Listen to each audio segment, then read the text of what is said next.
Okay, folks, we are live. So for those listening at home, welcome to the Dungeon Musings YouTube channel. My name is Kevin Madison, and I will be your friendly cult master, or cult leader today. Because today we are going to be doing, we had scheduled a session of our cult, ongoing cult campaign, but unfortunately, due to some last-minute issues, we were unable to actually plan a session for today. But rather than waste that time, we could play this game with just one player, who I will introduce to you right now. This is Sean, one of the stars of our cult campaign, is joining us today. Hey, everybody. I'm Sean. Rather than, we could carry on, but for a variety of reasons, we decided to hold off on pursuing this particular story a little further today. We will be back to the regular story in 2 weeks' time. But what we thought might be an interesting use of our time, or might be of interest, is to do kind of a campaign check-in. Talk about where, what the expectations were for the campaign at the start, where things have gone over the course of the game, and then kind of what our thoughts have been on how this particular RPG has fit with the story that we've been telling so far. So, and as I said, we've got with me today is Sean. Yeah, everybody. I've been playing an interesting character that we've been discovering things about from the beginning, and. So I think it's been a campaign that's done that probably some of the most of the games I've been in with kind of a discovery at the table process. Oh, absolutely. So let's maybe so for those listening on this we planned this about 3 minutes ago, so if there is a lack of structure to our conversation here, then right. You can solely blame my impulsiveness for jumping on with this. Let me switch up our music here so we got something a little less eerie, perhaps. What's this one? What do we got here?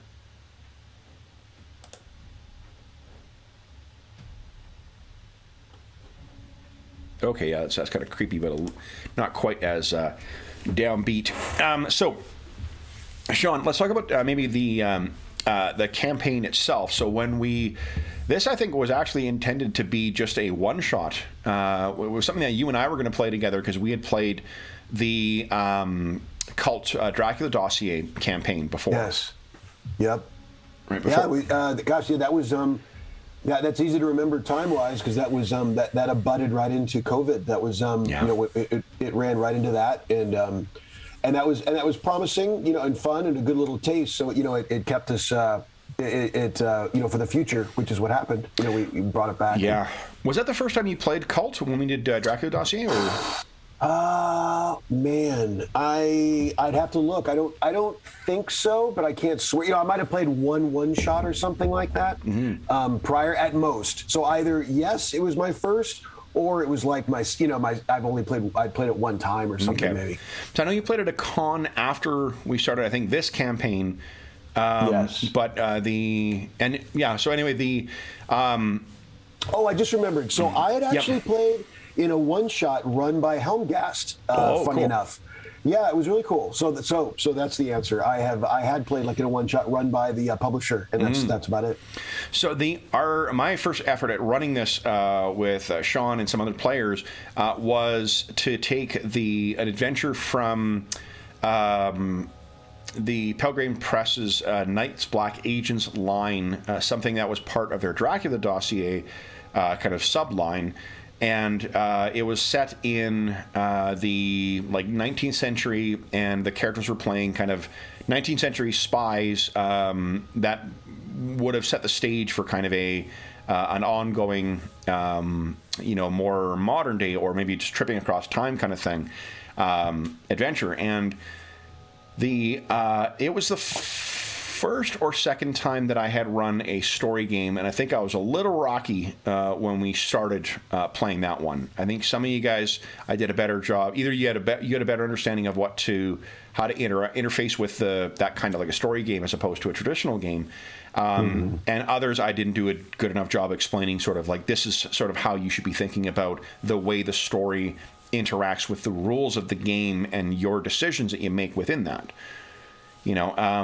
But I think it certainly it had enough couple of moments that were interesting enough that it kept Kult pretty high on my list of things to go back to, and I did run a pickup session of it between then on one of our like Wednesday nights or something like that, or Friday nights. I can't remember when it was. One of our pickup nights during the week. Is that I don't think you played in that. I think we made characters once too, at least once, where we kind of went through the whole process of generating characters. Yeah, so we made that a couple of times. I can't remember if you played that. There was one where we played. I know Brent, my longtime friend, who sometimes is on the channel. Brent played in a one-shot of it, and he liked it so much he actually picked up the physical book. Nice. Afterwards. He told me about that. I completely forgot, and I was telling him about Kult, and he's like, yeah, we already played it. What are you talking about? I got the book already.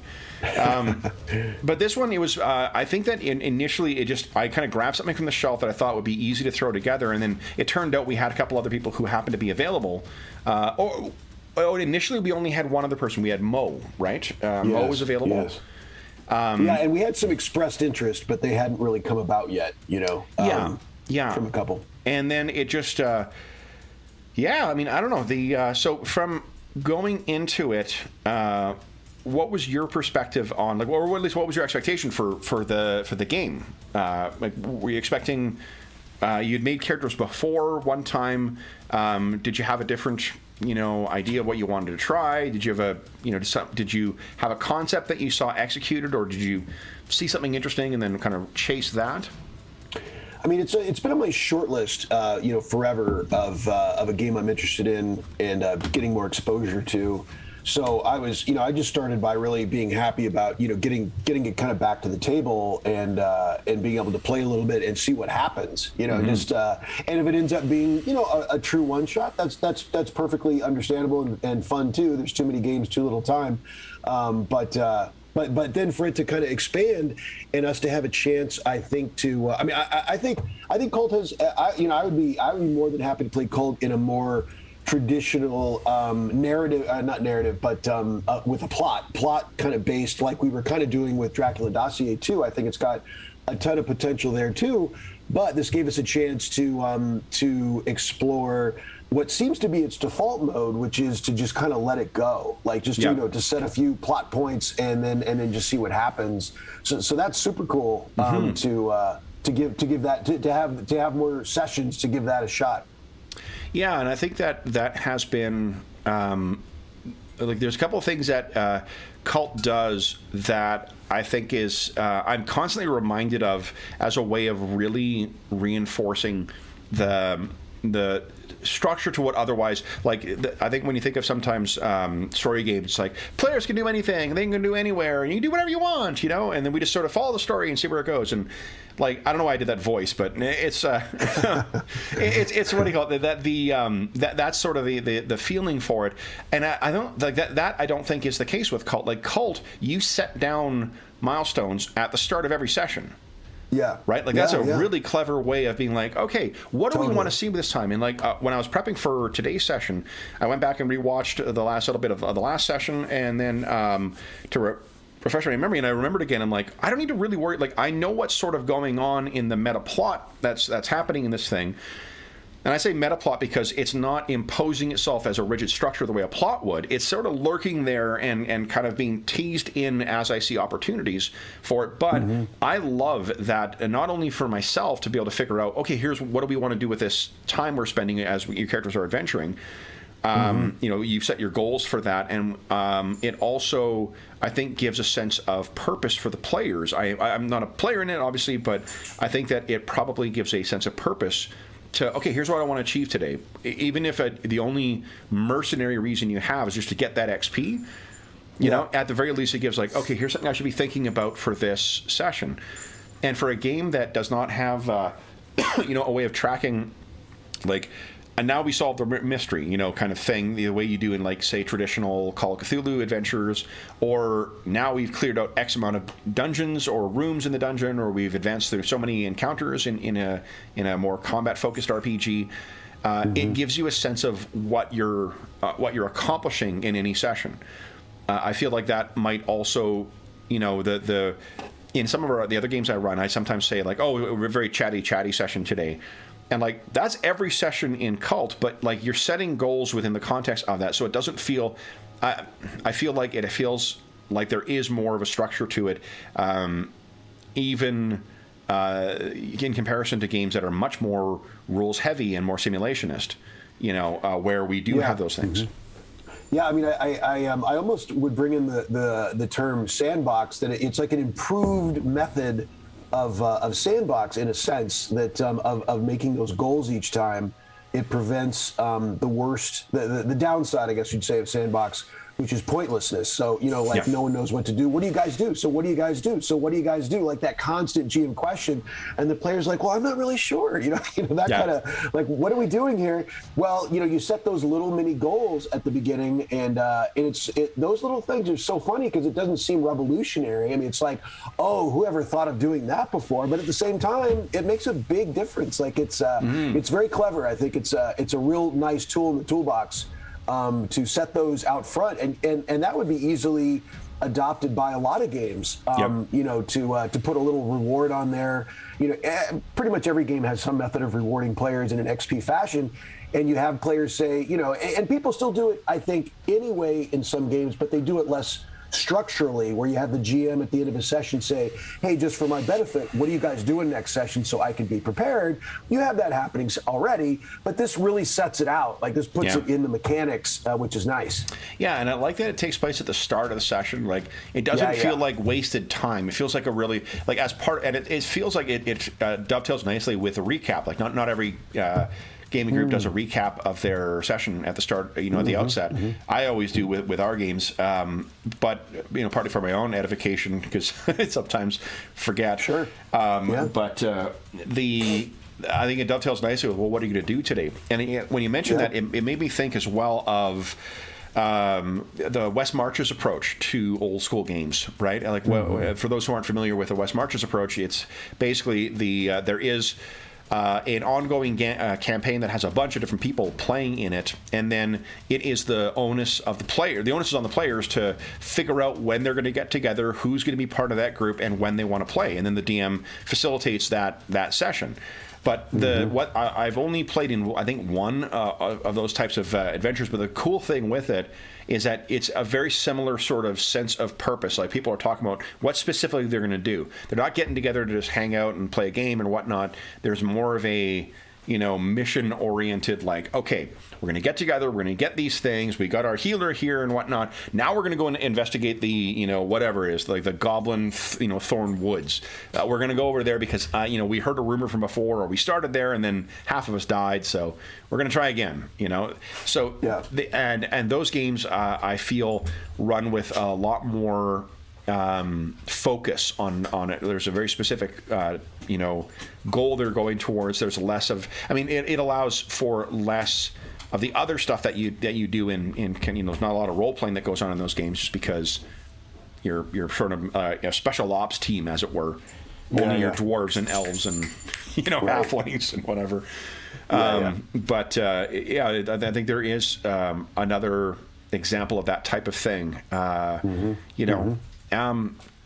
And I don't feel that, like, there's that the Shadowrun problem, right? That Blades in the Dark likes to identify as being like the planning problem. Spending so much time planning things and whatnot. I feel like, and maybe it's because they're talking about different things, but there isn't that problem with Kult. And maybe that's because you're not talking about outcomes, you're talking about processes.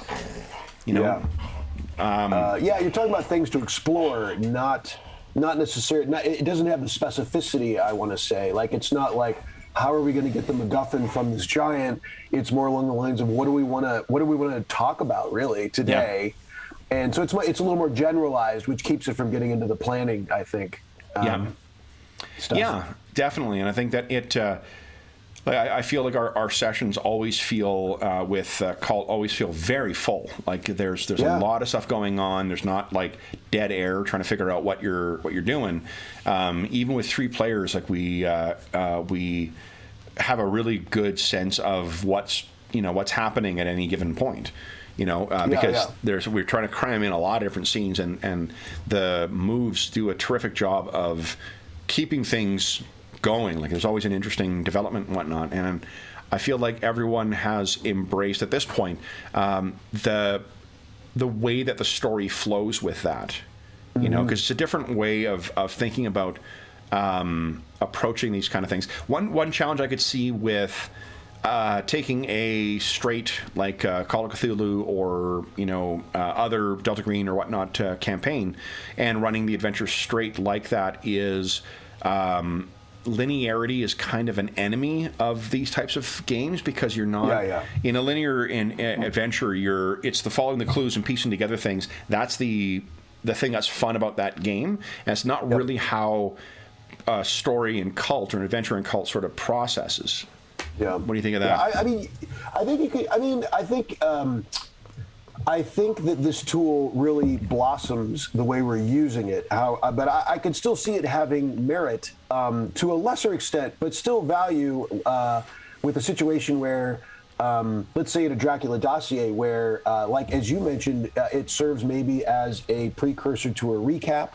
And then you talk about like what clues are we going to follow up on today? What do you guys think you should be doing? And there's still value to that, even though it's not the full big blossomy because what we're doing is more open, so it really has value to bring focus to an open situation. Yeah. But in that situation that's not as open, it still brings focus to a less open situation, which still has value. And I think that the Dracula dossier. So for those who, I should have grabbed a copy before I got here. The Dracula dossier is an amazing mega campaign published by. It is Pelgrane, right? Pelgrane. Yeah. The Dracula dossier is not only is it like a massive sprawling mega campaign like Masks of Nyarlathotep or like Against the Giants or. Any of those classic sort of long horror on the Orient Express. But the thing it does is that the game is the not only the adventure, but the specific book is set up in such a way as to facilitate improvised play. It's an improvised long-term thing, and like anything else, like I think that for this type of game as well, when I went into it, before I really started reading Kult and started running it more, I thought more that like a story game like this would just be constant fluff. Like there would just be like constant news, stuff and whatnot, and it wouldn't have the structure. But like any kind of story, inevitably there ends up being that kind of focus that comes. As things become important over the course of play and as certain characters are introduced or die or whatever, you end up with more of a sense of what the story is about and what it is not about. And that's exactly how the improvised campaign is supposed to run as well. Is that you got all these options in there, but as it's all going to come down to one. You're going to have whatever your experience is at the table. So I think I agree. Like that, something like that in particular, the Dracula dossier would be a really good fit for this because it really would. Yeah. In fact, hearing what you just said, I find that it's actually not as good an example for the point I was making because, as you say, it's kind of just a terrific meta plot / sandboxy kind of campaign, which kind of makes it special. And I was really looking. My point was more oriented towards linear, which that is less. That is not so much because of the broad open effect that it's trying for. So I agree with you that I was making the point towards something really linear. I think this tool would still have value in a linear type of plot play, but because of the recap and because keeping the players focused on the clues that are coming at them in a linear fashion. But I think I agree with you that if you're not going to do just simply kind of more along what we're doing, which is even maybe less than Dracula dossier, I think Dracula dossier is a terrific fit for something like this for the reasons you just laid out. Yeah, I think to your point, I think that. There's two ways you could kind of go about that from the DM's perspective, because I do feel like if you try, because I ran one of my favorite Call of Cthulhu adventures, The Haunting, for the last time I ran Kult before this, and I have run The Haunting like 15 times in a variety of different things over the course of the years. It's a hit, like a haunted house story, right? Like you're hired to go investigate this thing, you find some weird shit, and then there's a fun twist to it. My favorite, I've mentioned this on the podcast before and online before too, but my favorite version of that was a Green Lantern one, where I ran The Haunting as with two characters playing Green Lanterns and just extrapolated a lot of the plot points up to it being a haunted planet instead of a haunted haunted house. But the one downside I found to that is that for the first part of the campaign, I was very much trying to like force, or not the campaign, the adventure, force the characters to sort of get involved in the investigation when they were more interested in sort of like pursuing larks, and I was really, to be honest, more interested in introducing weird shit as we were going along. But I think that there's a happy medium if you realize that if you are running a pre-made adventure or like a linear adventure that is set up as a series of encounters, that you just need to be more flexible with that. You need to disconnect those things. You can get the information or whatever the experience is from those particular encounters to the players just in different ways. You know, and they won't necessarily have, because of the nature of the like the rules in Kult, with constantly, you know, opportunities for the DM to take moves, or the game, I think it's called Game Master, but I say Cult Master or Cult Leader. It ends up, you have more opportunities to do more weird and interesting things over the course of the thing. So if you're mindful of that and in your prep and how you're running the game, I think that can certainly help. For a long-term game like, or a long-term campaign like Horror on the Orient Express or Masks of Nyarlathotep, or any of those two new pulp ones, what you might do is instead of the rules is written, it's the other players who suggest I can't remember what they call them in Kult, but whatever the things, the hooks, the dramatic hooks that you're going to see in the session. What you could do is have the game master claim two of them, or claim one from each player. Oh yeah. You know, which is really fun. I mean, I do. I mean, even that, like, again, it's just a really clever mechanic that I think it's interesting. Some of these tools, they punch above their weight, if you will, and I think that and you add that not only are you asking a player what they want to work on, but then you start asking a player what the other player is going to be working on, and then the GM throws in one, and I think it really opens up. Like, it's I think it has a really nice weight to it. And I think that would be to keep sort of the overall momentum going on one of those long-term campaigns. That might be a way of doing that, is have introduce a house rule to have the game master at the start of each session introduce, you know, like, Sam, you need to, you know, the session, I think you should follow up with, you know, so-and-so at the FEI office, you know. And then players, you know, who want that XP will chase after it.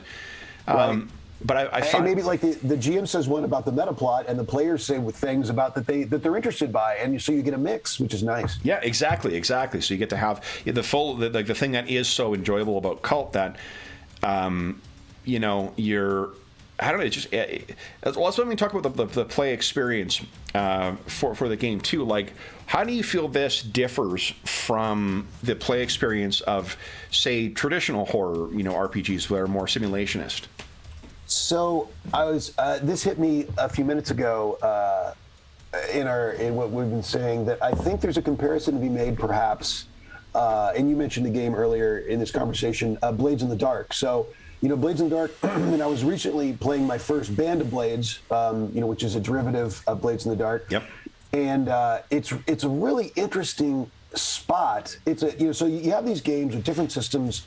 And so offering different ways to engage in storytelling, and Blades in the Dark offers a really interesting, I think, spot on that continuum, in that it does have, like, just really regular. I mean, okay, on the positive side, you'd say regular, and for those that don't enjoy it as much, maybe relentless negotiation of the mechanics. So it's just continual, and as a result, there's less role playing as per se, like, because you're constantly repositioning, and you're constantly making meta decisions in the mechanics, which is cool and it's fun. It's just that there's so much of it. Like, it's really it's just, and I enjoy it, but it's a definite different. It plays such an outsized part that you may like that much and you may not.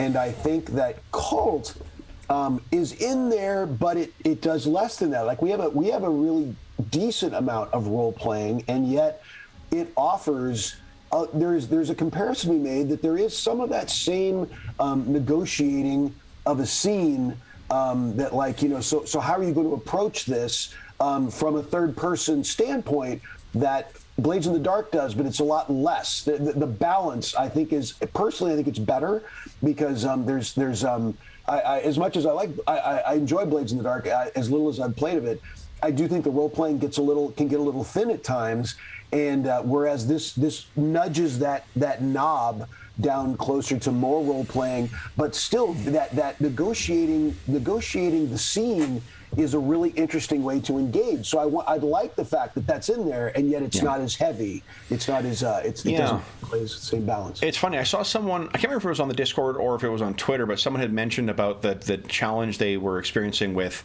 the negotiating and whatnot, and it made me think of part of the reason I sort of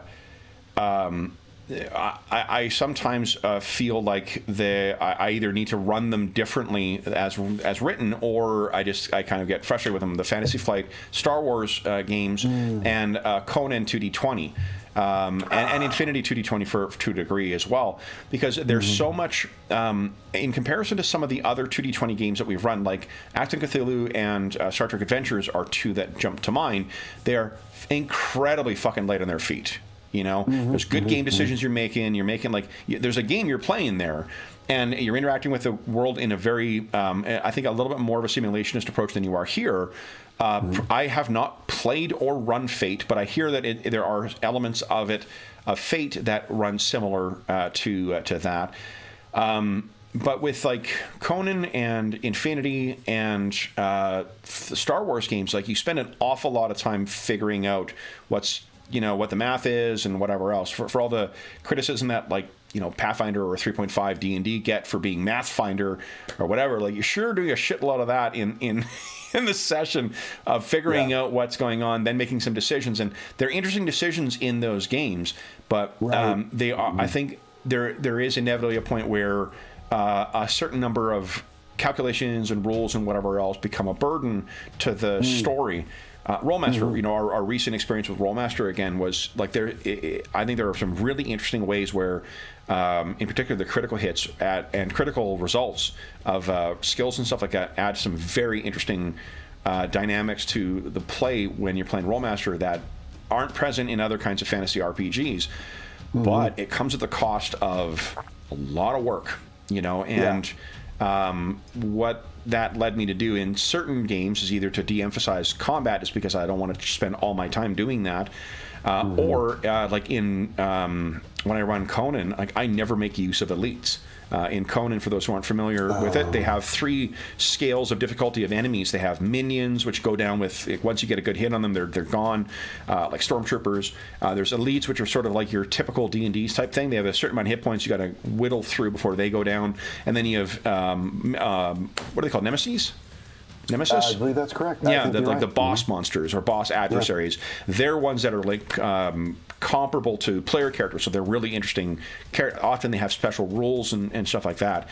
And for that game, because there's so much crunch to it, like I don't see what the point is of elites.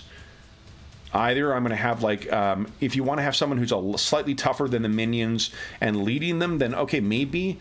But I just don't see, because the longer you spend crunching all the math to figure out what's going on with that, I find like the more energy is sapped from the game. And that may be because I'm viewing it from the perspective of the violence in those games being a means as opposed to an end.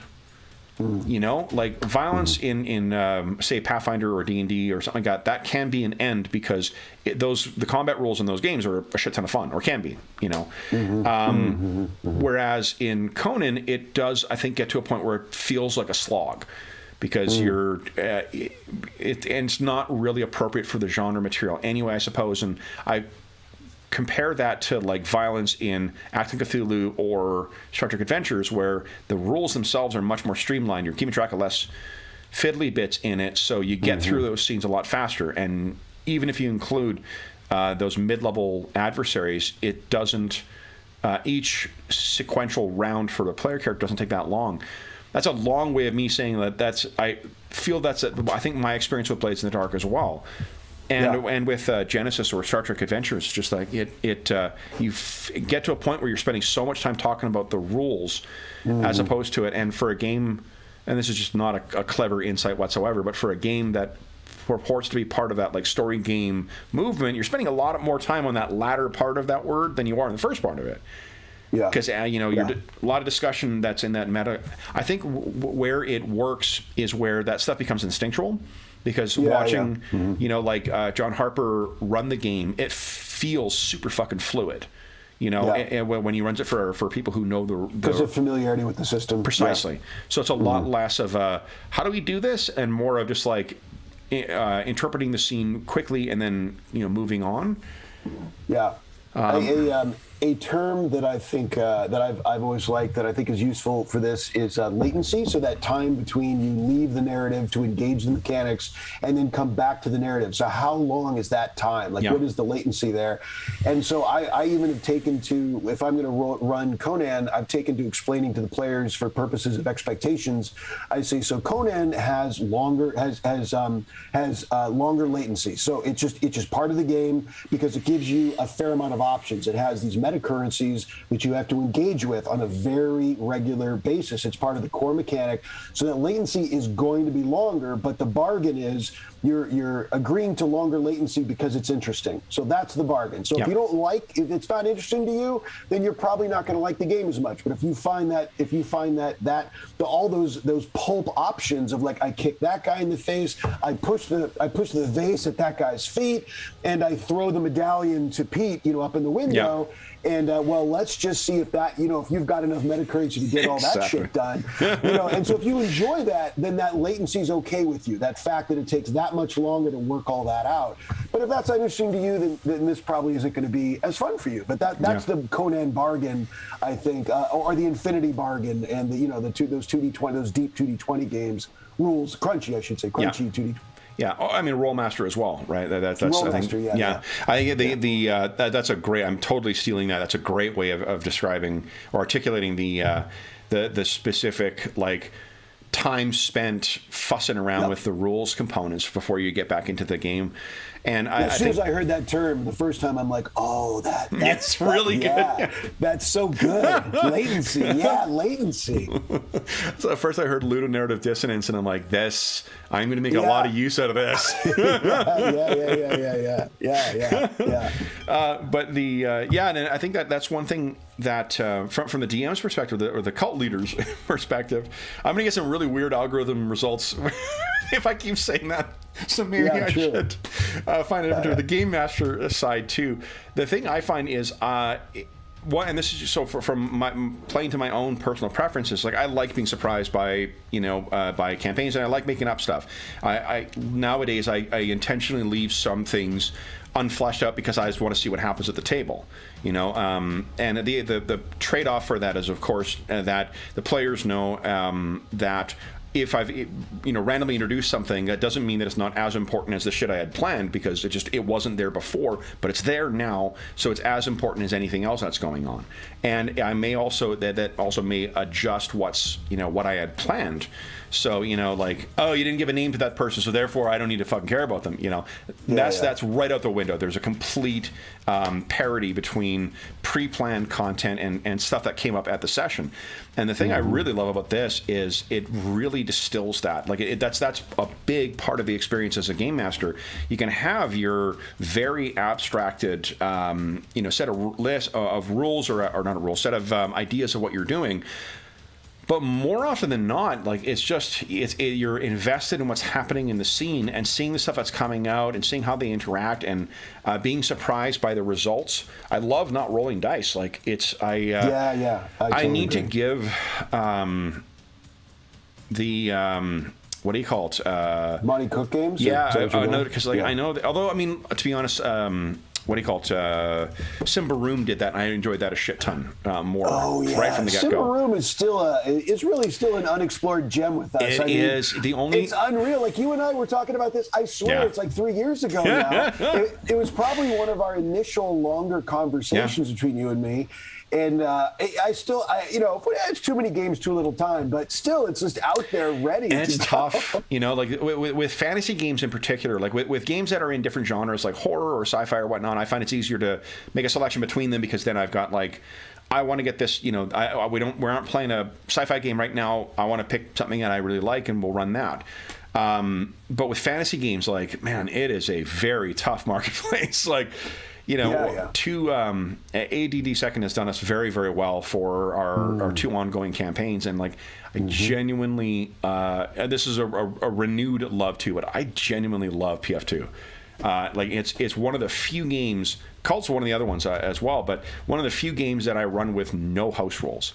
I don't change anything about the rule, and not because I want to be slavish to the rules because I'm worried about screwing it up. It's just like this gives me exactly the experience and the sensibilities that I want. So when you're talking about like, well, what game do we do? Then Simba Room is a tougher pitch for me to find. Like The Witcher. The Witcher is a phenomenal game. I really enjoy that game a lot, and I want to run it more. I've got sitting behind me, my Witcher dice in my Witcher container.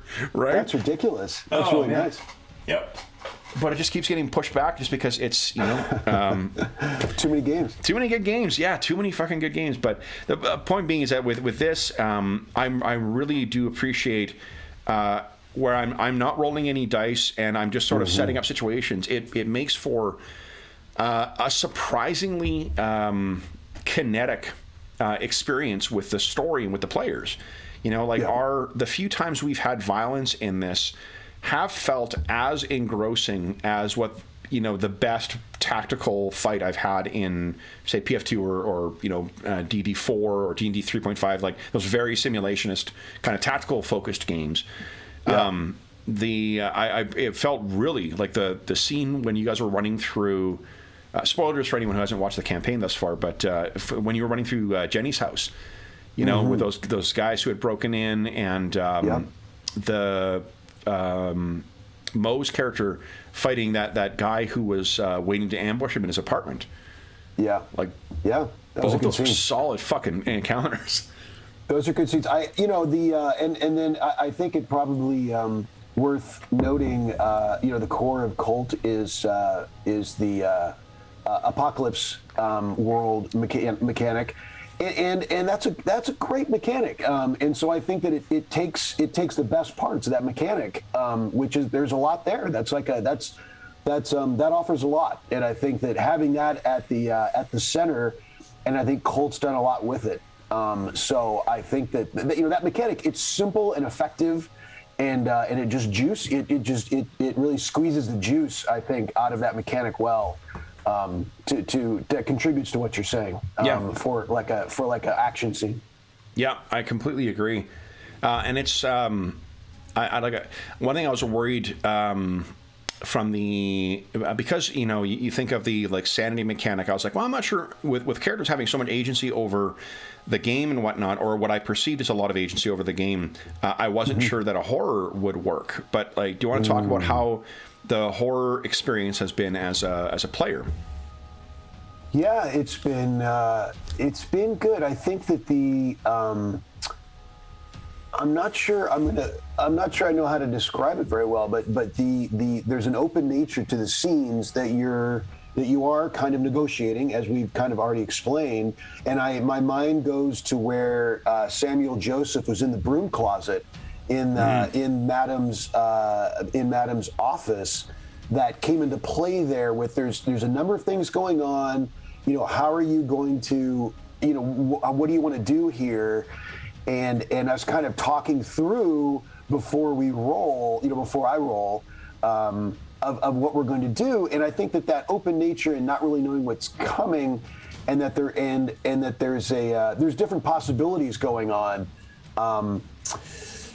It's pretty cool. I mean, and let's see. I think, and it's probably time to mention some of the. I think they've got some good tools in Kult, as I'm looking at the character sheet right now. I love the disadvantages. I think to mechanize that is a great call, and to bring the term in again, because we love the term. Like, the latency of those disadvantages is just so manageable. Like, you get a lot of juice. Like, you get a lot of punch with a little latency. And man, when you can do that and keep doing that, that's just good stuff. Like, if you can just keep getting just really nice punchy little rules in there and not have to focus much on the mechanics, and you're right back into the narrative, God, that just can't go wrong. Like, you're just doing good. So let's talk about are they called advantages or edges? Disadvantages and advantages. So characters have advantages, disadvantages, dark secrets, and then relations. So the dark secrets is more of a tone setting thing. But the relationships, let's talk about that separately afterwards too, especially in because I think in the context of, like, say, bonds in Delta Green, they're an interesting comparator for managing your sanity loss, but also having a mechanic that has, like, feedback into the story by virtue of those bonds. And I think they're a little more flexible than or a little more, not inflexible, but they have more utility than the bonds do in Delta Green, because Delta Green, they're really there to suck up sanity and play up, like, downtime, sort of scenes. Whereas, like, they can have a downside in this because the bond can be used as a penalty thing. So I think there's a little more, if you've got a DM or a game master who is inclined to, like, fridge the NPCs, then you've got rules to sort of play up that peril and the impact on the characters. But what I was thinking of in particular with respect to the advantages and disadvantages is the degree of kind of like crunchier character creation that you're able to engage with in this game as opposed to some other story games. How is that for you? Good. I mean, Kult just has a pretty good spot on the spectrum of crunch to playability at the table. That eternal discussion, that eternal mix. And I think it just does a good job. I mean, these tools, as we're looking at them, they're fun, and the downsides are fun. So like the involuntary medium of Samuel Joseph's, where it's good to, I mean, I realize it could be a player thing, but that you want to mention to the GM, hey, keep this in mind. It looks like this might trigger. So just, I'm throwing it out to you. Let's see, whatever you think, this kind of thing. On the disadvantage as much as the advantage, because the more normal one, of course, is players remember the advantages, and that's perfectly normal and expected. But for the disadvantages too, and the dark secret too, where we, where it's, I could see a possibility of at some point, sending whispers, particularly on an online game, because it's so easy to do. Passing notes at a table it's fun, but it's it's a little bit it's so out in front. Everyone's like, oh, note passing, look out, But online, it's like it's actually no one has a clue, and it's fun if that can be brought in and it's not too clunky. But sending a whisper about a dark secret to the GM, going, hey, this might, we might have a situation here, where I'm going to have to do something terrible in a minute, maybe. So, so I love those tools. I think the tools, there's not too many of them. There's a set number: dark secrets, disadvantage, advantage, relation, these kinds of things. And I think they all do a pretty good job. Like, I mean, it just did a nice job of laying out the tools for a horror game. And the latency on all of them, I think, is reasonable. I think the utility is high. And the modifiers are very. You're not adding 35. Like, you're adding 1, 2, 3. It just keeps the whole thing low. Like, it keeps it that kind of basic level, and it works. It does a good job. Yeah. And I agree. Like, that's the comments from the other players about it. As well as reinforce that like the thing that's one of the things that's interesting about making characters in this game is that you end up you get to make some interesting gameplay decisions about things like different moves that other characters could not do, or other complications that other characters would not face that might introduce interesting things to the to the game. All the stuff that you're doing in the game every time you're rolling dice is always advanced. Like the basic overview of these types of games is always like you're playing to see what happens. You're rolling the dice and then the story changes as a result of that. But it's worth highlighting that Kult has very specific and very interesting ways that it does that, where the outcome of the dice rolls. There is no narrative dice mechanic either. No narrative metacurrency where you can adjust your dice rolls after the fact, so you can do stuff beforehand. Yeah, which is pretty cool. And I mean, like no single roll is going to be determinative of a character's fate. There's no like save or die thing, but definitely a way of like seeing the character spiral without seeing a mechanical spiral. Apart from that thing, like that's one thing. It's clever that the penalties you get from an increased traumatic response to whatever is going on in the story doesn't affect like your ability to fight or your ability to find information or clues or whatnot. It just means that the further you get along, the more close you are to that kind of that madness or loss of control or emotional shutdown or whatever you want to role play it as. That's I think a really good decision because the death spiral is appropriate for some games, definitely, but it sucks ass when you're on that. And especially if you've got any game that has a bell curve, however pronounced the bell curve is, it's really fucking tough because it substantially ends up increasing the likelihood of your character sucking. And I don't mind that in the context for a horror game of the degeneration of your stability, but allowing your character to still participate in all the other parts of the game, it almost like plays up the forbidden knowledge kind of trope of horror, right? Of like, well, nothing's stopping you from carrying on this investigation. You're still as good about doing everything you can, but it'll cost you. That's a clever way of framing it. I mean, something that I think, the value, another, I think, a good aspect of, I think PBTA in general, of the Apocalypse World mechanic, but I think the Kult really benefits from, is the value per roll that I felt like you were talking about there a little bit. That notion of that other games have more of a challenge with this because there's everyone loves rolling dice. And they're a little bit more set up for more rolls. And so how many rolls is too many rolls? And so every time you do something, there has to be a roll involved, and it just gets to be too much. And there's just not much value per roll. And in Kult, there's intrinsically, obviously, there's always going to be maybe it goes a little better in some sessions, a little worse. But intrinsically, I think the structure helps have high value per roll in Kult. Like you're just not going to be rolling too much in Kult. It's less likely. It's a lot less likely that you got a whole bunch of rolls going on. And not to mention just because the GM doesn't roll for one thing. Yeah, it's funny you mention that because I saw something on Twitter today. Someone had pointed out like, look, I mean, a D20 game. Anyone who's building these D20 encounters or whatnot that are supposed to be determined by a single dice roll. Or skill things by a single dice roll. That's not how the game was designed. Like, that's not how it's supposed to be. An accumulation of those dice rolls and the average of them, and then that presents the impact of what's happened. That's why combat isn't over in most D&D sessions after one round, right? Like, there's a back and forth, and the gate dice go all over the place. And running a lot of PF, not to continually go back to PF2, but one of the things with there's two things I've noticed that with Pathfinder 2 is that I'm sometimes a little more judicious with the requesting for skill rolls or things like that, but in that game I've been a lot more freewheeling with it because of the robust skill system and because I can use that to craft other types of like mini games or so they call them subsystems in the game, but I like that. That plays into, I guess, inadvertently the intention of like it's not going to be one dice roll that determines something. It's going to be roll a bunch of different dice rolls. And the thing I really like about the way they handle narrative metacurrency in that is you constantly get a flow of that. So the players have input into that. They can have a small way, and because any one dice roll isn't super critical, it doesn't allow a single dice roll to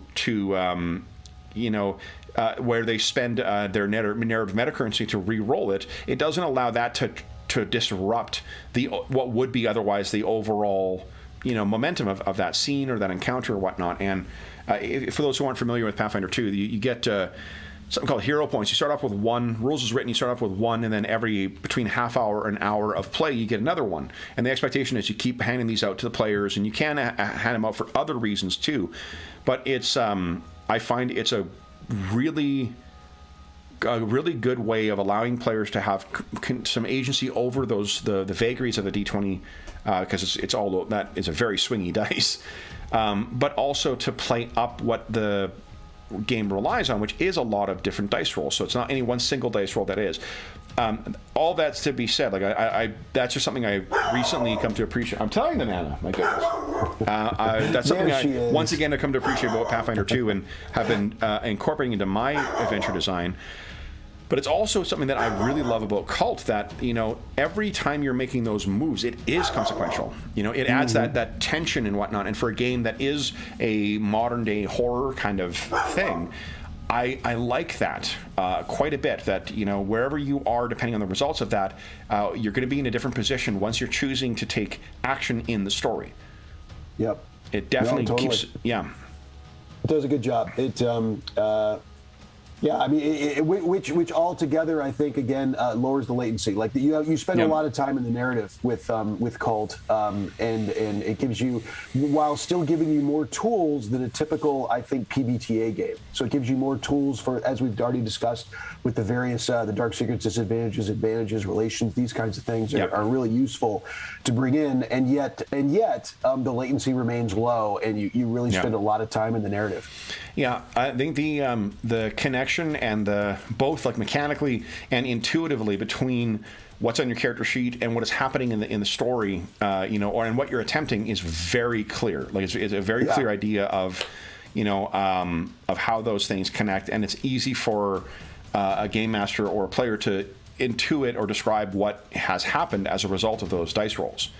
So and again, I think very much like any other kind of game where there's a different way of interacting with the story, it takes a little getting used to, you know. But once you get used to it, I mean, like, man, is this game? It's the kind of thing, honestly, like, if I had been able to go home for Christmas, I had initially planned on running.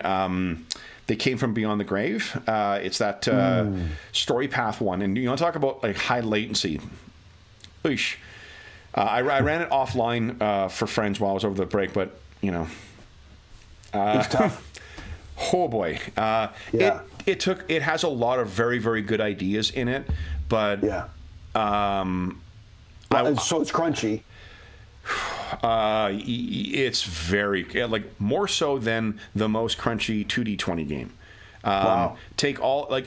It takes ideas from the 2D20 system. It takes ideas from the age system. It takes ideas from story, you know, teller type games, or story path type games, but it puts everything in. It was a lot. There was. Is it an older game? No, it's new. It's just actually, like, I'm waiting for the print copy of the book to come out. It's a cool game. So the game is you play. It's basically an effort to try and recapture, like, 70s horror. So it's the adventure we played was one called The Haunting of Abbeyham Priory, and the characters were, you told stories because I don't know why, there's at least one film, but maybe there's more, where, like, you tell parallel stories in the 70s and also in, like, 1870s. So you play versions of your characters in both. Which is a good idea for one game, but, like, or for one session, but, like, it's a bit much for an ongoing. For constantly having it in there. And the level of options in it and the level of complexity is all built in to being at the table. And they expressly say, like they do with the age system, like, look, you don't need to track all of these potential options for using stunt points or using whatever. For those who may not be familiar with, like, Modern Age or Dragon Age or, you know, Fantasy Age, any of those age games from Green Ronin, in that game, every dice result might give you something called stunt points, and stunt points can be used to purchase sort of neat advantages, like, you know, auto fire, or, you know, an armor piercing attack, or a second attack, you know, similar to what you do with momentum in 2D20 games. But it takes all those ideas and then just includes everything, and it has this huge list of different things, not only that anybody can try to spend these sort of, like, points on. They also can you can also have things that are specific to your archetype. So and, like, what their suggestion is like, oh, just keep track of a couple of them and then just use those regularly. But, like, I know players who want to know what the full suite of options are, And because I also know players who, because there are rules for certain of those things, they would want to see what they are rather than, and also DMs. I mean, some DMs would want to be that way too. They don't want to run freewheeling.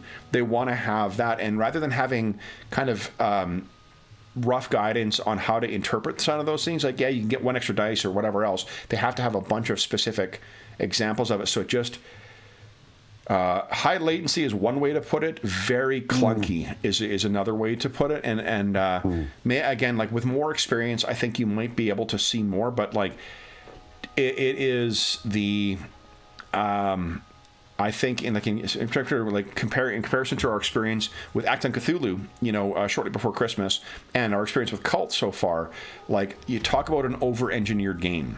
And it really feels like that's the case. And I wish it had not had that experience, because I really, really, really liked what I read about the game. It's just, boy, oh boy, was it, it was a lot at the table. I mention all of that only because as soon as I finished running the session for it, I felt terrible because I don't get to play with those guys very often. And I was like, I should have run Kult for you.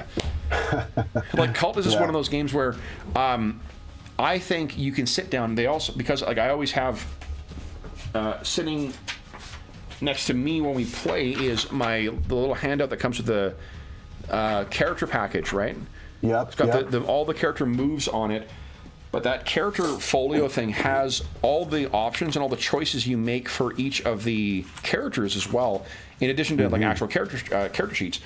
And like, Kult is the kind of game, I think, that is that sort of sitting around a living room having a conversation kind of game, Yes. Like it could really facilitate a very casual, sitting comfy, enjoying your favorite beverage, just seeing how the story unfolds kind of stuff. You're going to be referencing your character sheet when you're making dice rolls, but it's not going to be hard to find what you're looking for because there's only like 6 stats, Right. That sort of is my, like, I think part of my brain, the overly fussy ones, like I really like the prospect of running something in person that has a lot of accessories, right? Like spell cards from Pathfinder and the monster tokens and the maps and all that great stuff, because I love all that stuff. But there's another part of me I just like, especially for people who are less hardcore gamers, where like Cult's a great game to just sit down and be like, hand it out and start talking about how I think that this is one of those rare games where even for a one shot, like I think it's worth going through the process of care gen, because like that in and of itself is just such an interesting process of seeing the characters come together and they're establishing a relation to each other and to the wider world and whatnot, and then just seeing what happens in that first session, right? Yeah. So they've got a lot of archetypes. It's getting enough years back that I'm trying to remember the details, but I seem to recall maybe it was because of stretch goals or something that they went nutty with archetype types, the number of archetypes rather, and them even talking about it like this got maybe a little out of control, but we're going to give you a lot of archetypes, this kind of a thing. Oh, it's great. It's fantastic. It's like it shows also how wide, like how much you can use. Like when we first started running the game, we sort of talked about what kind of game I was interested in sort of running. And I wanted something that was not, where magic and all the other supernatural stuff is very, very hidden. Like it's an emergent thing. But you could easily run a much more overt, like John Constantine's type, campaign here, or Hellblazer type campaign, where it's that magical world is obvious and present, and your whole thing is interacting with all of them. That would probably make for a very interesting game. Too, and some of the archetypes specifically support that type of play more so than the guys we're playing with, where the one character who really has some insight really doesn't want it and is quite damaged by it. Yep. Yeah, the disadvantage. I mean, that's one of my that disadvantage of involuntary medium and broken. I think just make for it's just such a much more fun character to play. For sure. And I think that's something that's interesting with this is the. Even when failure happens, like it's interesting. So it doesn't feel like the game is, it's not punishing in the way failure can be in some other games. And like that's intended. I don't mean that. Before we started our stream today, I was singing the praises of Elden Ring because I was enjoying how punishing that game was. Right. So like there is definitely a place for that. But I think that this game does a terrific job of, even with failure and experiencing horror and breakdown and whatnot, that's part of the fun of the experience. It doesn't make it an unpleasant, or at least it doesn't make it unfun, I think. Presumably you're signing up to play a horror game because you want your characters to go through that kind of, experience. Yeah. You're not, if you want to play a thing where you run out in the dark and punch, monsters in the mouth, the Hellboy game is going to be delivered next week, I hear. So that'll be different game, it's exactly the game you want for that. Or Acting Cthulhu, for that matter. Acting Cthulhu, I think is a great game for more human. Yeah, exactly. Yeah. But for this, I have a question for you. So how do you find? So a couple of aspects of GMing Kult come to mind, and we talked about one of not rolling, which I think is a really good one. But the other big one that comes to my mind is the GM moves. So in more traditional games, the GM just does what the GM does. Like if something comes in the door or whatever, that's just going to happen. Like that's what they already decided, right? But in a game like this, there's an interesting mix of, on the one hand, there are still things that are probably just going to happen, but on the other hand, the GM might be kind of either, I don't know how to term it necessarily, but waiting, or at least maybe not waiting, but being ready with how to handle when he or she's supposed to make a move. Yeah, and I think that like more literal-minded game masters might be, I think. I felt a small degree of this when I got into the story games, is a little bit of paralysis where like, I can't really do anything until something happens. And one of the things that I don't think that let me just take a look in the rule book.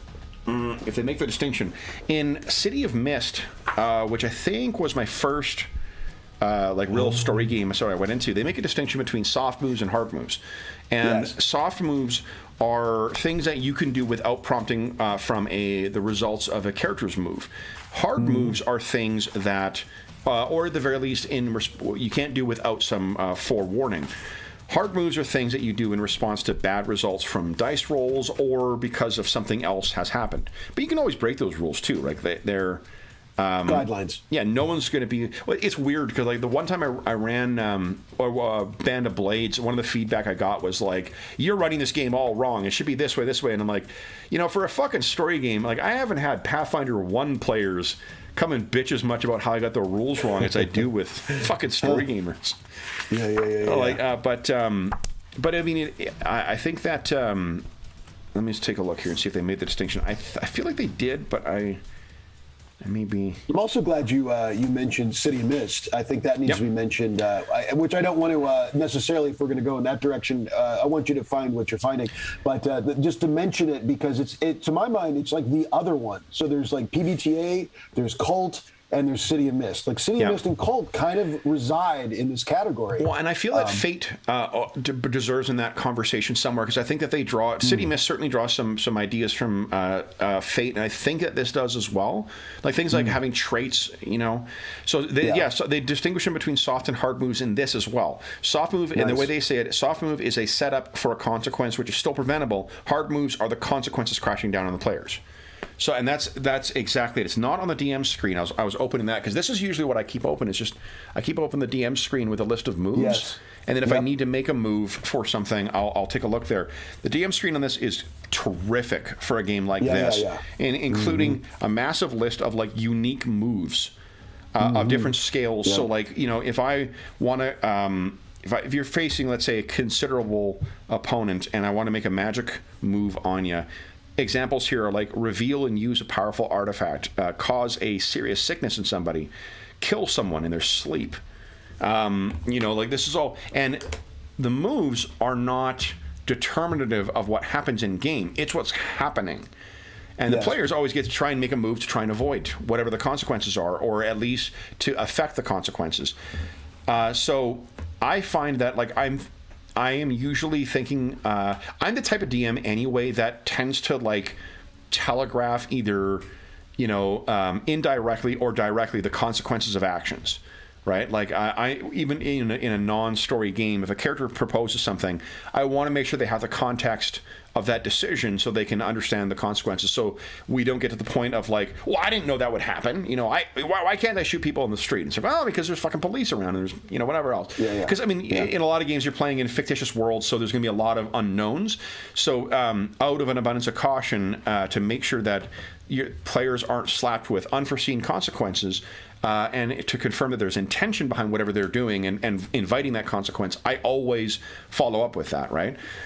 So that it's just sort of that inclined me towards some of the soft moves, right? Like I say that, you know, we're describing a fight, right? When you came into the yard or you heard someone running out from the house, they come out and you can see them reaching for their gun. That, in my mind, is a soft move. I'm presenting a potential consequence. What are you doing? Then you're taking a move. Am I going to, you know, engage in violence and try and take this person down? Am I going to do something risky and try and like run for cover? Right. Yeah, or use, like in your case, what I think you did is you use one of your custom advantage moves and shared madness with the guy, right? Yeah, which tied into, you know, just being a pressure situation. And does he do it on purpose? Does he not? It's all kind of a little bit behind the veil, you know, behind the curtain. But it was appropriate. And next thing you know, it's time for this. Exactly. This has got to happen. And that's just that kind of stuff. I think that... and I can't speak for the other, apart from Blades in the Dark, like I've never run a Powered by the Apocalypse game, a true Powered by the... no, that's not true. I ran Masks for my son. My son took to it like a duck to water. Just loved it. Thoroughly loved it. Like he said that he enjoyed it more than most games we've run. The other player was a more traditional player and had a fuck of a time trying to figure out how to interact with the story. You know, it was a lot of like, well, can I just attack? Like, yeah, it's you know, kind of, yeah, and it's so that's the thing is, I think that if you think of the moves as like either setup or set dressing, and then consequence as the differentiation between things you can do without a prompting from a player, things you cannot. I like also about Kult that some of the advantages give me just general bullshittery. They give me, I think, hold.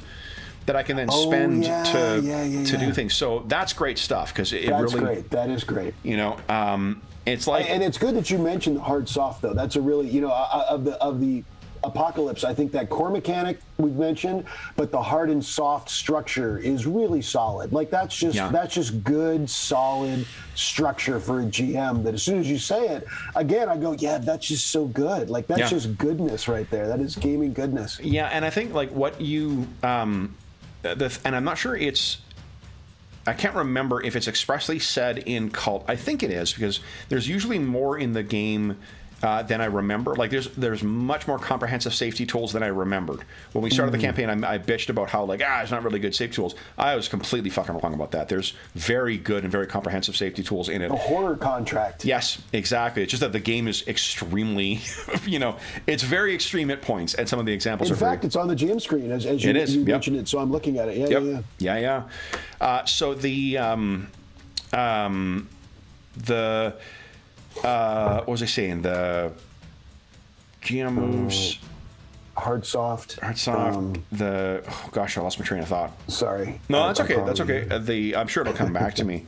What were we talking about? The fact of what hard and soft is that the GM, the structure of the GM using the GM the rounds moves. Yes. So one of the things I wasn't thinking about was like, how do you structure rounds? Because that's just if you're coming from games that have more rigorously structured, you know, kind of turn mechanics in it, how do you do that? And it's so fucking simple. Like it's so obvious that just like, well, someone takes a turn and then you make a judgment based on what's happening in the scene, whether, you know, there's going to be a response. And because we haven't had scenes yet where there's been a lot of you guys active with taking moves in the same time. It's usually you guys split up in different scenes, kind of doing different things. But if it's only one, like a one single player character, and then like whatever else is against them, it's easy. Player character takes a move. There's a consequence from that move. That's it. And then if they get a bad result, you take a hard move. If they get a good result, then you take a soft move. You maybe set up something. You know, that's where, you know, like someone, if you take a move against, like going back to the Moe's character in the scene of his apartment, the outcome of one of those could have been like, the difference. A soft move I would make after a engage in violence move might be someone knocking at the door. Hey, what's going on in there? Kind of stuff, as opposed to, which could have consequence afterwards, as opposed to a hard move of kicking the door in and gunmen coming in, right? Like, right. That's in my mind, the distinction is easy to get into. And even in a larger group, like, it's up to you as depending on how the characters, the way I tend to do it is like, and this isn't planned, but just I think that the way we've done it thus far, when there has been more of you, is like we'll focus on one player character and whatever's going on with them through a series of moves and potential moves by the game master, and then once that sequence is done, we'll switch the focus onto the next character. They make a move, and then there may be responses, either hard or soft moves in response to that, and then we go back again. Just because, but that's just because of a choice of dramatic pacing, not necessarily a choice of rounds. The fact that it is that flexible, I think, can be deceptive as it having no structure. When it's very I think it's very intuitive to be like, I just take turns, So there isn't rolling initiative or whatnot. You just, there's an agreement that I think has to be between all the people involved that, like, we're going to have to let some things go, you can't approach these types of games with the type of, I'm going to customize my character to win, and obviously there's no such thing as winning at RPGs, but like there is a degree of being better at combat, more efficient at combat in certain RPGs than there is in others, in this one. And that's just not the case here. Your character is not supposed to be optimized so they can go first or whatever else. Right. That's not that's not the thing you should be concerned with. It's just, I don't know, playing a character who has as many interesting options available in the course of play that make the experience good for you. Yep. Yeah, so. And I was going to, I lost it. I had it. Sorry. I was no. You were good. It'll come to me. Wait, let's do this then. Let's talk about relationships in the game, because I think that's again like a really good. So sorry. So I was just going to say, I haven't run Kult, but I have pictured that there's still plenty of room for a GM to basically just maybe. Like, for example, to set up a clock. So, outside of the moves, there's going to be a certain clock going for some reason. And that, the meta, if you will, of a scene, maybe not the meta of a campaign, but of a scene. And then the rest of it is just going to be moves. Like, whatever you do, whatever's generated, if you guys roll hot, then this is going to be a relatively short scene and you'll be great, but if you roll even mediocre, there'll be plenty of complications coming your way as you go, Like, you can do that to a degree. Like, adversaries do have, like, the equivalent of hit points in this, right? It's wounds, I think it's called, but it's so you have a mechanic like that. I don't even, like, the thing that I find with running Kult, like, I don't ever think about if I was going to be running a ticking clock type situation in it, you might limit the amount of, like, the amount of moves, but I think you also kind of have to trust that when it's out, because, like, one of the things that where this differs from other games is that, like, we're not we don't have outcomes guaranteed necessarily in this, right? Like, we're not like what we're doing is we're rolling to see what the outcomes are going to be. And that maybe sound, I don't know, maybe that's the same thing as what I'm thinking of. But, like, what I'm thinking of when I say that is that with Kult, it feels like in the course of taking your moves and seeing how that affects the narrative and the fiction, those scenes will come to their conclusions on their own. Trying to force a time limit on it or whatever else, I think is potentially, like, if you instituted something like Pathfinder 2's success mechanic, what do you call it? Warhammer. D&D 4th has something similar with skill tests or skill challenges, where you're accumulating a certain amount of successes before failures. Honestly, Blades in the Dark, they call them clocks. That's great to think of them that way. It's fucking skill challenges. It's D&D 4 skill challenges that are just, dressed up in a very different way.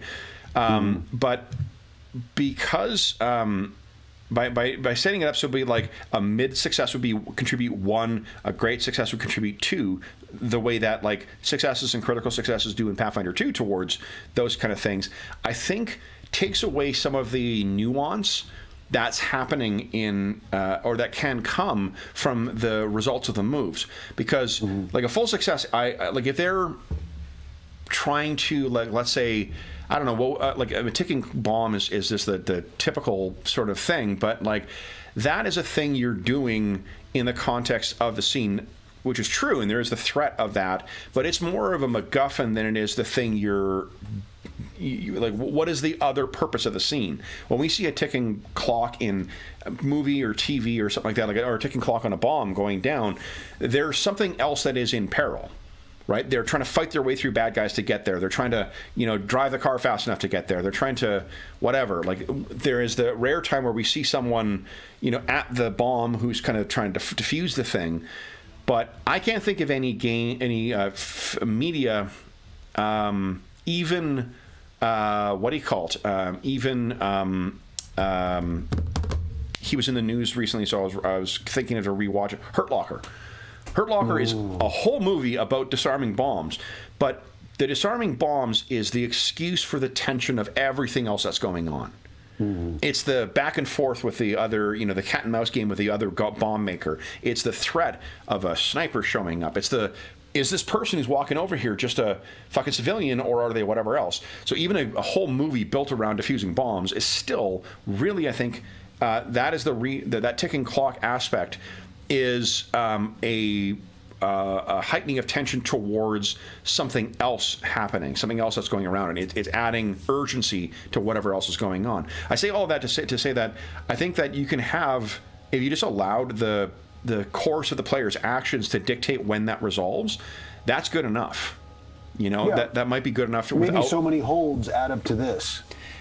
Yeah, exactly. Like, because like you might have one character who's involved with disarming the bomb, but I guess like if it's something that it has that a bomb is maybe a bad example, because like that in that case characters all die, right? So it's not, or at least maybe, there's a definite possibility of it. Yeah. So, but if there is a thing where you do have a limited time, a failure is something you always have to contemplate in Kult anyway, because that's what that, when you get to make a move, that's what happens. So it would be, instead of thinking of like just accumulating a certain number of successes before failures, what's the purpose of that scene? Like, what's the purpose of that scene? What is the purpose of that scene? Is it that someone, if it is a ticking bomb, is someone going to grab that person and drag him away at the last second? Like, that inevitably is going to happen. Like, no, I can do this. And then, kapow kind of stuff. If the player is going to risk to the point where the character might die, then I mean that's suicide by dice, right, for the player character. So that could be a very clear decision for the character. But yeah, I mean, you certainly, and not take away from that, the clocks and the skill challenges and whatnot are all things I love making use of in other games. I just think that seeing how things have played out in here, if you trust that the fiction and the scene will resolve itself, that is an easier way than trying to force, like, is to go with the current rather than against it, as it were. And playing on the and again, like, other people running the game may find different things, and it's not to say that's a wrong way to run it. Just what I found is that by embracing more of the, like, okay, let's see where this goes, and the tempo that inevitably comes from seeing the results of moves and whatnot, I found that to be a much more satisfying and engaging way to get what I want from the DM's perspective, what I get to add to the story. So a clock might interfere with that. It doesn't run as smoothly with it, in the same way that, like, a linear plot. The problem I was talking about having with the what do you call it, with the running the haunting as it too, because I had in my mind, it wasn't a clock, but it was a rigid, like, okay, so this is one way where they can get stuff, by going there, and they can go to the library, the way that, like, Call of Cthulhu sets it up. And that's great for Call of Cthulhu because, you've got a very different way of your game mechanics interfacing with new information and new clues. That's not the case in Kult. Kult, you're probably going to get stuff in the course of investigation or in the course of playing through your scenes. But for one, you're going to get information a lot easier and potentially with consequences. And also, there's more things you can do as expressly set out in the rules in Kult than just that. You can also be a lot more inventive, which means that you don't need to restrict it to just like the right answer. It is the game. One thing we saw earlier on with Mo, I think, has played quite a bit of Call of Cthulhu, and he was really thinking of, I'm going to go to this location and try and get info there. I'm going to go to this thing. And we had to talk and say, like, no, like what the results of your move will tell us how successful you were, and then you can tell us whether or not you've went there. You choosing where you're going to go or whatnot, that's great color stuff for it, but it doesn't give you, it could, the DM could choose, or Game Master could choose to add in modifiers to the roll, but it's not necessary because the fact that we found out, okay, you did find out information, you get to ask me some information, we can figure out narratively how that plays in, and then that might play in future. Either because it's a person you can contact or whatever. Who knows? It's So again, I don't mean to sound again like I'm poo-pooing the idea of using clocks or skill challenges or the subsystems. I love all of those mechanics. It's one of the things I really loved about Blades in the Dark, notwithstanding the time that it took, I felt, to make dice rolls. It's just that with this game, it's because it's a story game. I think that if you think of it. If I want to trust that you're going to be able to get to where you want to go. Like whatever the result, the reason is you're including a clock like that for it. Because, conceivably it's because you don't want to spend too much time in the scene, in which case you can end the scene. A hard move is all you need to end the scene, or you can soft move to sort of nudge it towards that if you don't have the opportunity to use a hard move. If you consider what the reason is for it, sometimes I think that there is sort of carryover from experience with other types of games that makes you think that this is the need for this, right? Like, in your mind, why would you be using the clock? There's, one part of the attraction of a clock would be that it can be measuring so many things. Obviously the nature of the term infers time, but it can be, so many other, if you fail, if you have too many. And in Kult, I guess you could, the easy thing to say would be holds, let's say, that, the cops arrive or the bad guys arrive or, that I'm just totally obviously making this stuff up, but, or the structure all of a sudden becomes unstable, the construction site, you feel the buildings start to move. So all of that stuff is, and you got to use your judgment for how this stuff is used, but all that stuff can be accomplished with either soft or hard moves by the DM. Right? Like it's a very different, it's a different way of thinking about processing through the story, and it becomes very, it's very, very easy to run, and especially if you've got invested players. I think this game won't work with players who aren't really invested in interrogating the fiction and, playing their characters and seeing, what happens to them. But you certainly, the last scene we ran was, and again, spoilers for if you haven't watched the campaign thus far, was you guys following, you're in that, wherever you were, where you found that weird darkened floor level of the hospital, and there was that room that looked like an autopsy room instead, and there was a weird hand grabbing now, and then we kind of flash back to the thing. I had a rough idea of sort of what I wanted to happen in there, because I knew I wanted to start ratcheting up more of the mystic stuff, right? I wanted there to be more of the supernatural and overt supernatural, but not to the point where it's like, big boogans kind of chasing you guys down the street, because that's just... once you go there, you're like, where the fuck do you go from that? Right. That also, I had an idea that there was going to be a shift back at some point to the reality, but I didn't know for sure, because maybe the story would have sort of gone in a different direction. If you guys had dove out the window, or like who the fuck knows what you guys, players are unpredictable. However you guys ended up doing it, and then just the way that we ended that scene, it worked out because we had just the way the sort of dice results played out, went to this crazy intense scene of you jumping out and then suddenly find yourself back with a knife at the throat of a nurse, right? That was cool. That was like, a good, I can't plan for that shit, like I had a rough idea of what was going, and I think I knew I didn't want to spend forever in that scene, and I wanted to keep things moving, and the way you do that, I guess in retrospect, is with the soft moves and the hard moves. There's not a lot of time of like sitting around doing nothing. You're constantly, either the players are taking action or the world starts working against them. Yep. And I really like that. That fits the style of gameplay I like anyway.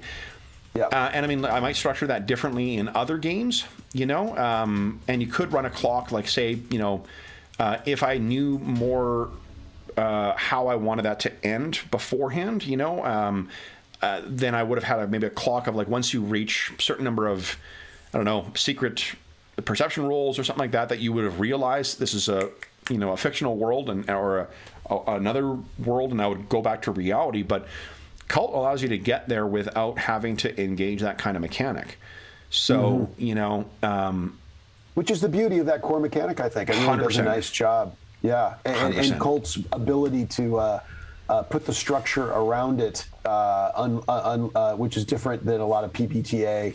That and City Mist, they have their own drapings over it with some trad aspects that really work well with the underlying apocalypse world mechanic.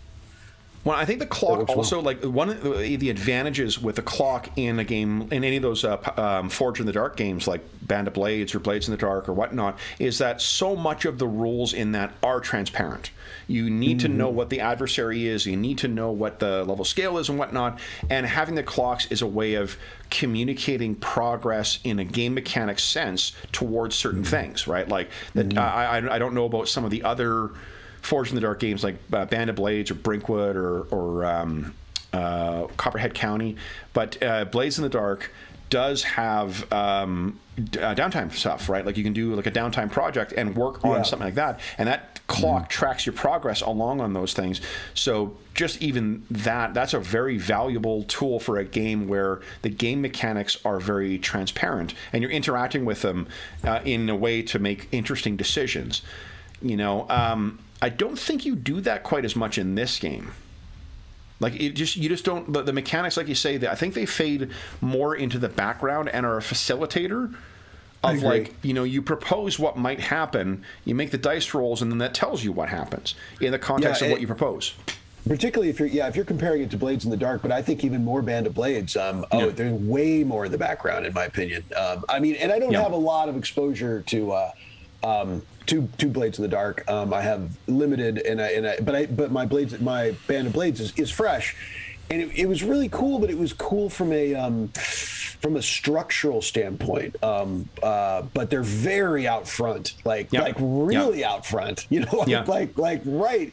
And in fact, Band of Blades, I felt like doubled down on the Blades in the Dark because you're playing, and I have so little exposure to Blades in the Dark that you can correct me if I'm wrong, but Blades in the Dark, you still only play one character, don't you, in Blades in the Dark? Yeah. Because in Band of Blades, you play multiple characters. And as soon as you cross that line there's some, and I was discussing this with James recently, who was in that same Band of Blades game, that when you cross that line of playing multiple characters, you're really in a different space. It's fun, and it's intriguing, and I love having different ways of engaging in storytelling. So I'm a big fan of trying these out and enjoying them. But that is a different space. As soon as you're going to play this character too, like, okay, well, we just went into a different kind of thing here, because you can't really focus on role playing your one guy. It's a different thing. So that's a long answer to your question. No, that's a great. I really think it fades into the background a lot more at Kult, I think. And I think so. And I think that the game mechanics still are transparent, or still are obvious as to what is going on. And I think that's one of the things that isn't. I'm not sure it's discussed enough in like those game master advice sections, is like, how much do I need to tell the players about stuff? Because one of the interesting things with 13th Age was that they, I can't remember if this is one of the things that the two designers who worked on it disagreed on, or they both agreed, but in the game at least, the way it's presented is that you make it obvious to the players what the game mechanics, so like other, Feng Shui is the first one that I can think of. It had mooks, right? Characters who go down in one hit. D&D 4th introduced the idea of minions. Minions go down in one hit, and then you have your other kinds of adversaries, just like in, Conan or the other 2D20 games. In one of the things they said is that, like, look, part of the decision-making process that players have is that in 4th edition and in the 13th Age, characters have access to certain abilities that are just designed to be better against minions than they are against other things. They don't do a lot of damage, but they do hit a whole bunch of targets. And if you force the players to engage in guesswork about that, you're already making them engage with that game component with it. So why not be just obvious and say, these are minions? Because they're already going to be thinking about that anyway. And it's something that I like on all of our any of our games that have like our D&D inspired games. To be honest, actually every game except for Kult, where there is a hit point mechanic, I always include a little like red bar to show the health of whatever people are fighting. Because you can do that in game, and I think that most in 4th edition they had a specific mechanic called bloodied that certain things reacted with once it got to half hit points. So you had that way of telegraphing to the players there's a mechanical change here. But since players, will often be asking about stuff, how badly is that one hurt? Like, how do they look like they're blah blah blah? You're already roundabout. In a roundabout way communicating that, and yes, you dress it up in fictions or descriptions or whatnot, but the core information that's being communicated is they are badly hurt right now, they're barely scratched right now, whatever else. So why the fuck do you not just communicate that information clearly? And I mean, that is just one way of doing it that doesn't have to be there, but and it's nice when the game has a term for it. I've enjoyed that before, what you're saying, that when they say whatever game I'm trying to I can't remember, but yeah, when they have a term, bloodied, whatever, and sometimes you just put that mark on the icon, and so you just tell everyone, just look at the icon, and you'll know that guy's pretty damaged. And if it's not there, then he's got some cuts. He might have cuts and scrapes, but he's doing pretty good. Well, that's the thing. Like, if you're going to have certain things, especially if you're going to have elaborate game mechanics that will allow for players to make certain decisions about things. Then I think that there needs to, at the very least, be a discussion of what aspects of the stuff on your end you need to be transparent about. Difficulty classes and armor class and stuff like that in a lot of 3.5 going forward D&D games, Starfighter as well. There's a lot of times where it's not clear where the game says, at least not until Pathfinder 2, where it says, whether you should roll secretly or whether you should be transparent with the difficulty numbers. One small innovation in PF2 that I really love is there are expressly identified things that can be secret. And you would think that, of course you can decide who's rolling things, but it has it in the game that, if characters are moving into an ambush, the DM makes a secret perception roll against a difficulty class informed by the stealth checks and other environmental situations of whatever's ambushing them. So the players don't know, and then the DM, it's trusted, is going to use the right numbers and then communicate that information so that the decisions the characters made on their character side to what ancestry they're playing, what class they're playing, whether they've selected ways to make their perception better, the actions they've taken as they're going in to try and while they're keeping watch or whatnot. All of that stuff that the players have made the decision on to build their character is still accounted for. Yeah. But it expressly says, it's more interesting for immersion in the fiction to have the DM roll that shit than it is for the players to roll it and then be like, you don't see anything, and then have to role play their characters as if well, motherfucker, you made me make a stealth check or a perception check when I moved into this room. Of course there's right. Which allows for a better, that's information where the transparency is not necessary, and in fact I think actually augments the experience of the players. So yeah. And that's, I think, where I think Blades does. It does a very good job, all those games, of being clear. Yes, there's a lot of discussion about the game mechanics and whatnot, but that is part of the core experience. It's involving everybody in that in the mechanisms that are moving, and you do get to make decisions. And player characters can also, because of the whole like stance or standing thing that you use to what is it called? Approach? Yeah. You mean like the risky standard? Yeah. There's a lot of positioning. There's a ton of positioning. Yeah, positioning. It's very interesting. And that allows you to interrogate the fiction. There's reasons for why, like, instead of like, I'm going to burst into the room, to attack the guys, as opposed to like, I'm going to throw the door open, and then if I see someone, I'm going to attack them, or whatever. I'm just using combat examples because it's a one-track fucking mind. But I think that there are ways that allow the players to then, once you've mastered the system and you have an idea of how you can set those things, and because it's transparent, it allows the players to try and tweak the fiction and work the fiction, as it were, to try and really get into really good positions, to see those game mechanic benefits from it. Which is fun and it's even more fun when you're supposed to be doing that. So, because in some games you almost feel a little guilty, maybe, of like, oh well, and the players will even mention, okay, this is kind of meta, but what about this? That kind of a caveat. Whereas in a Blades in the Dark, I think it's just intended. Like, yeah, you should get in there. You're being told what the mechanic is for a reason. Put it and in fact, before every roll, it's really interesting. Like, we were playing in Roll20, and you've got there's like a questionnaire. Essentially, that's a little bit of a heavy term, but a questionnaire before every roll. Like, what's the position? I can't remember all the terms. So what's the position? What's the status? What's the so and so? You got to literally answer each question, and it gets faster. It's it's not. Yeah. I'm not necessarily. It's not a criticism, but it's just very interesting that you've got to fill in these different blanks every time. Well, and from what I remember about the games too, I think that the consequence of those, like the time you invest in it, is worth it, because it's not it is. Yeah, it does a good job of what it does. Yeah, that's good to hear. I ordered Brinkwood last week, so I should be here sometime soon. I think it's called Brinkwood. Maybe I keep saying that. I think now I'm double. Let me just make sure I got the right name here. Not Brindle Bay. No, Brinkwood, Blood of Tyrants. It is a Forge in the Dark game about playing like a fantasy style bunch of characters who have made allegiances with the Fae to overthrow their vampiric overlords.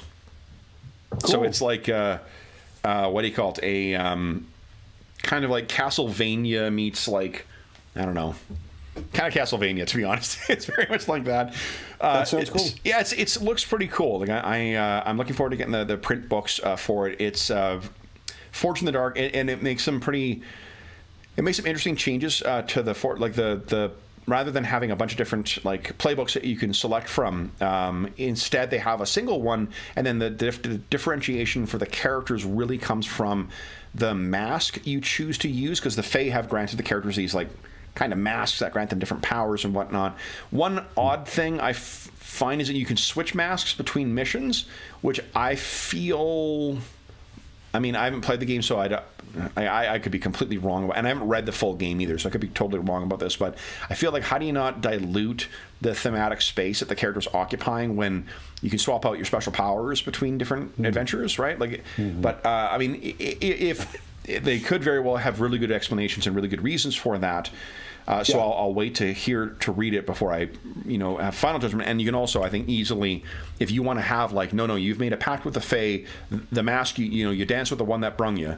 You got the mask. That's your powers. That allows each character to sort of occupy their own space. But do you think that just hearing this brief description, would you say, like, so PBTA games tend to do a good job of focusing on one very explicit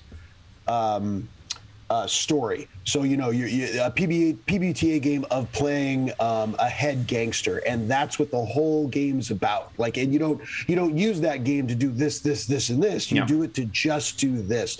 Do you think that this is taking a Blades in the Dark and attempting a little bit that direction, where it's trying for one particular experience? I think the strongest, for my limited experience with Forge in the Dark and Powered by the Apocalypse games, they all work best when they play to a specific theme. You know, like you can have iterations of it. Like Masks, the next generation does a great job of like, here's if you're playing as teen heroes who are legacy heroes or whatever else in a city, and then each of their supplements gives you sort of different riffs on it. So one of them gives you like a Jack Kirby-esque fourth world kind of structure where you're fighting against evil dark gods and whatnot, and one is playing as like a member of S.H.I.E.L.D. and I can't remember what the other structure was. There's another one. There might be one playing as villains. I can't remember, but in any event, but all those are just iterations of the same core kind of game mechanic. Monster of the Week, same thing. I think does a really solid job of. This is the concept is your monster hunters or investigators, and then that's the whole game. Kult as well. Like it's a horror focused game. City of Mist, same thing. You are definitely you're playing like supernatural things, and that can lead to massive variety of different kinds of characters. But at the core, you're investigators. It's mysteries is the reason you're playing that game and getting involved in the machinations in the city itself. So all of those have, and I think, to be honest, I mean, most games nowadays, that's the way they lean. Like, I've gone back to revisit GURPS again recently because there was a neat new Kickstarter out for Dungeon Fantasy. And I really like Dungeon Fantasy. I think Dungeon Fantasy is a strong... again, it's another one of those fantasy games where I'm like, boy, I'd really like to get this to the table, but I think the fact that we're not seeing a lot of new Universal games that are like Universal in a sense, like, take these rules to play anything. I think Savage Worlds. Yeah. Well, but Savage Worlds, like, yes, you can take it and play a Savage Worlds adventure anywhere, but Savage Worlds is a very distinctive feel to it. Pulpy. Very pulpy, very unpredictable, wild. I mean, fun. Like, to be honest, as long as you are fine with failure, it is a very, very, very fun game. So more like GURPS. GURPS being the universal. I think, well, the thing is that like GURPS and the Hero System are the two big ones, and there have been in the last like 10 years, 15 years, there's been some other universal games that have come out. And I saw there was one that was being kickstarted recently, and the thing I kept thinking is like, who is this for? Like, there's old guys like me who like grew up with GURPS, grew up with Hero System, and used those games to run a whole bunch of different things. But what that required you to do is to select what kind of optional rules you're using and what ways you're changing the core mechanic and which ways you're tweaking the game to make it fit the setting or the sensibilities. Nowadays, with the proliferation of different games that are written specifically to be what they're intending to be, and all the game rules from top to bottom are sort of designed to facilitate that type of play, why on earth would you not just find a game that does that? This is the sort of the criticism that people have of like a lot of games adopting 5th edition D&D as a things, and I don't want to wait to that. Like, don't buy it. Like, don't fucking buy it. Easy.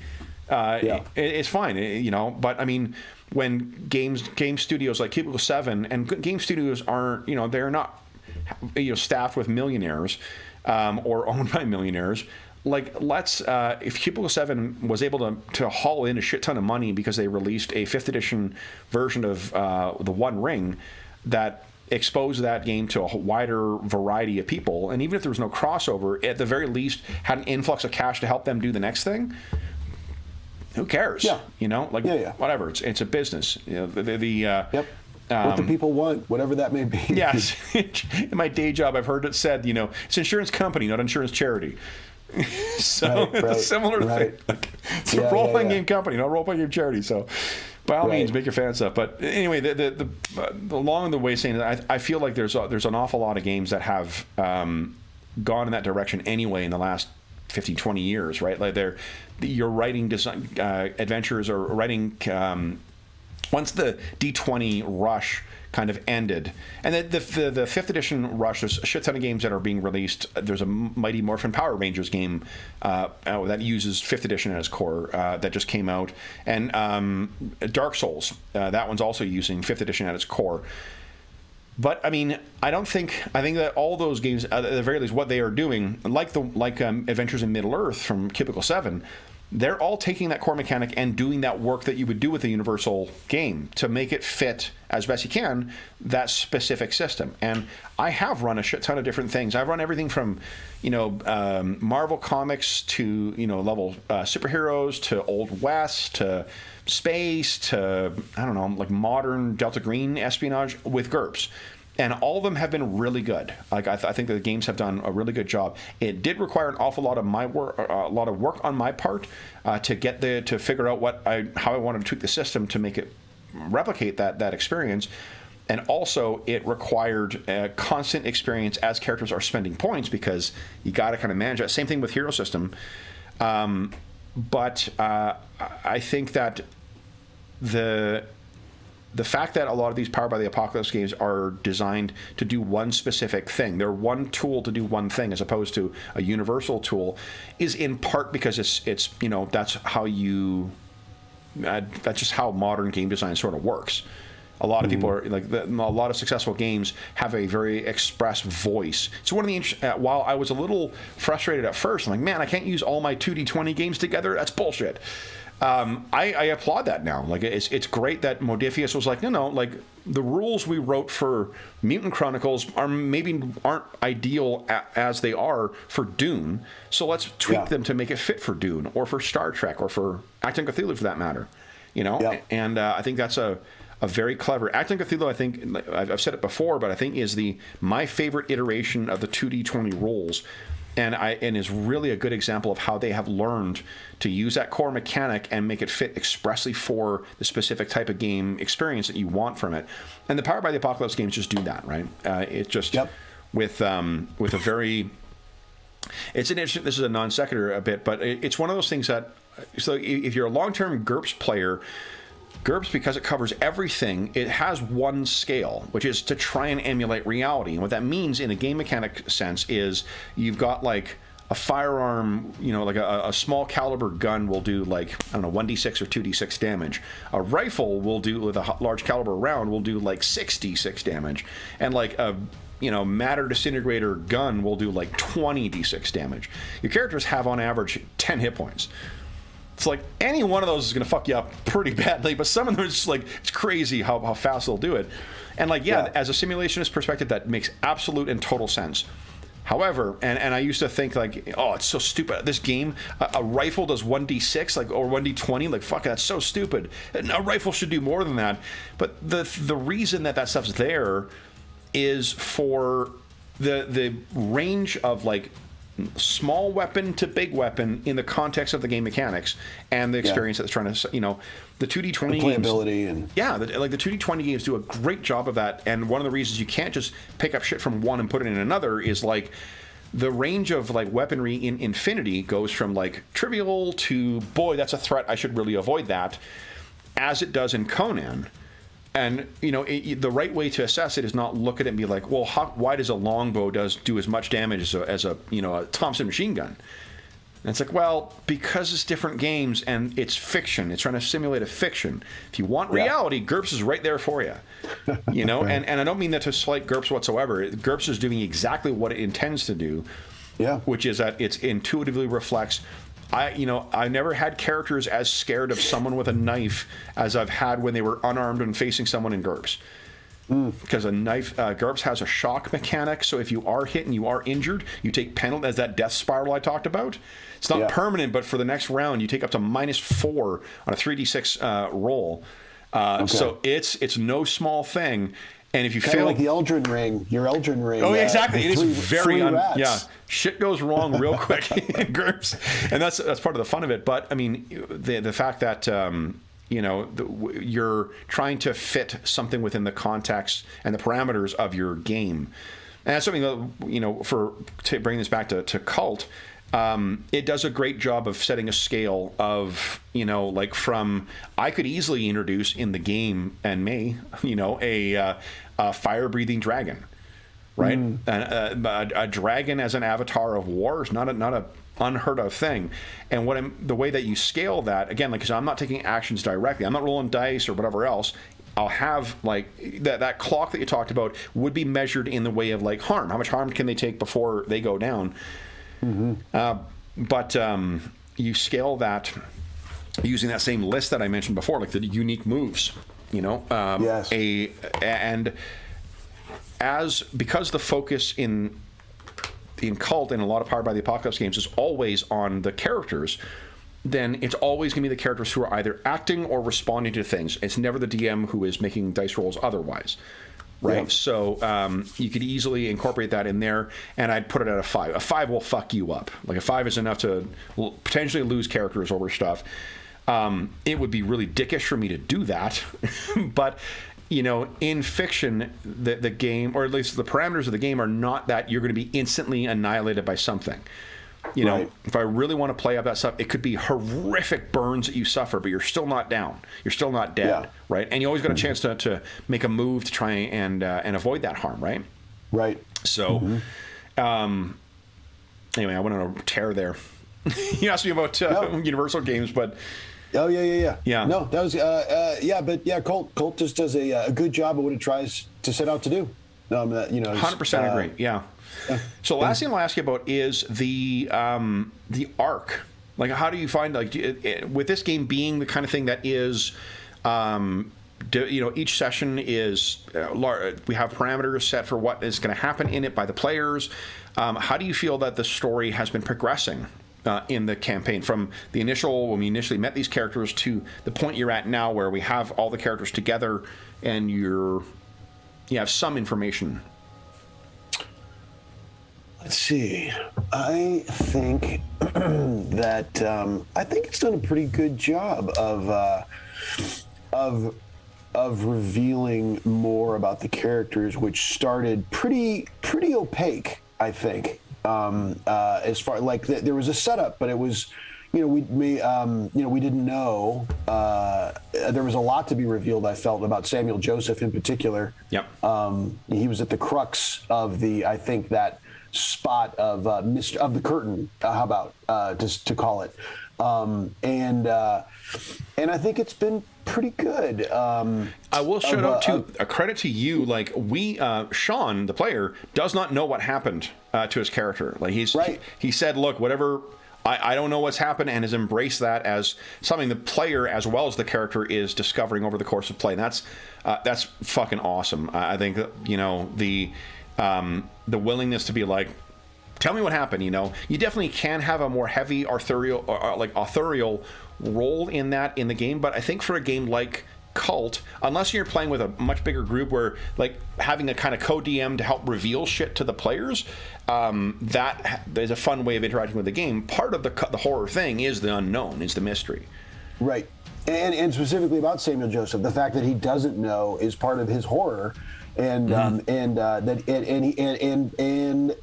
directly ties into one of his strongest relationships with Madame Yosefsky, that he at least believes, and so far we are still strongly implying, if not explicitly expressing, that she does know quite a bit more than he does. But that's not to say, I think it's been pretty good that she does know more, and at the same time, she has great limitations as well, because it is a mystery, and she is still yet just a mortal that that has a viewpoint that is unique, or somewhat unique, but is still vastly limited. And I think it's been pretty good. It's been a pretty good pace because we haven't played that many sessions, and so I think the pace of revelation has been, I think it's been pretty good, of like what he's about, and scenes bringing in his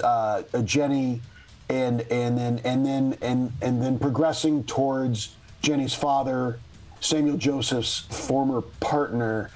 I think it's been pretty good I'm thinking of the number of sessions we played, and I think it's a pretty good pace. I can't if I would, because it's like it's a good time to express maybe we should speed it up or maybe we should slow it down, but I think it's been pretty good as far as I can tell, of a pace for the number of sessions we played, of where we are. It's going to be about right. That's the thing. Like, I'm not seeing it from a player perspective, but like from a DM's perspective or game master's perspective, it certainly is. Like, I feel like we're going at the pace that I intend. Like we're not the scenes that we're spending, there's no wasted scenes, as it were. Like that's part of the challenge with the game is as a DM is making sure that scenes are meaningful.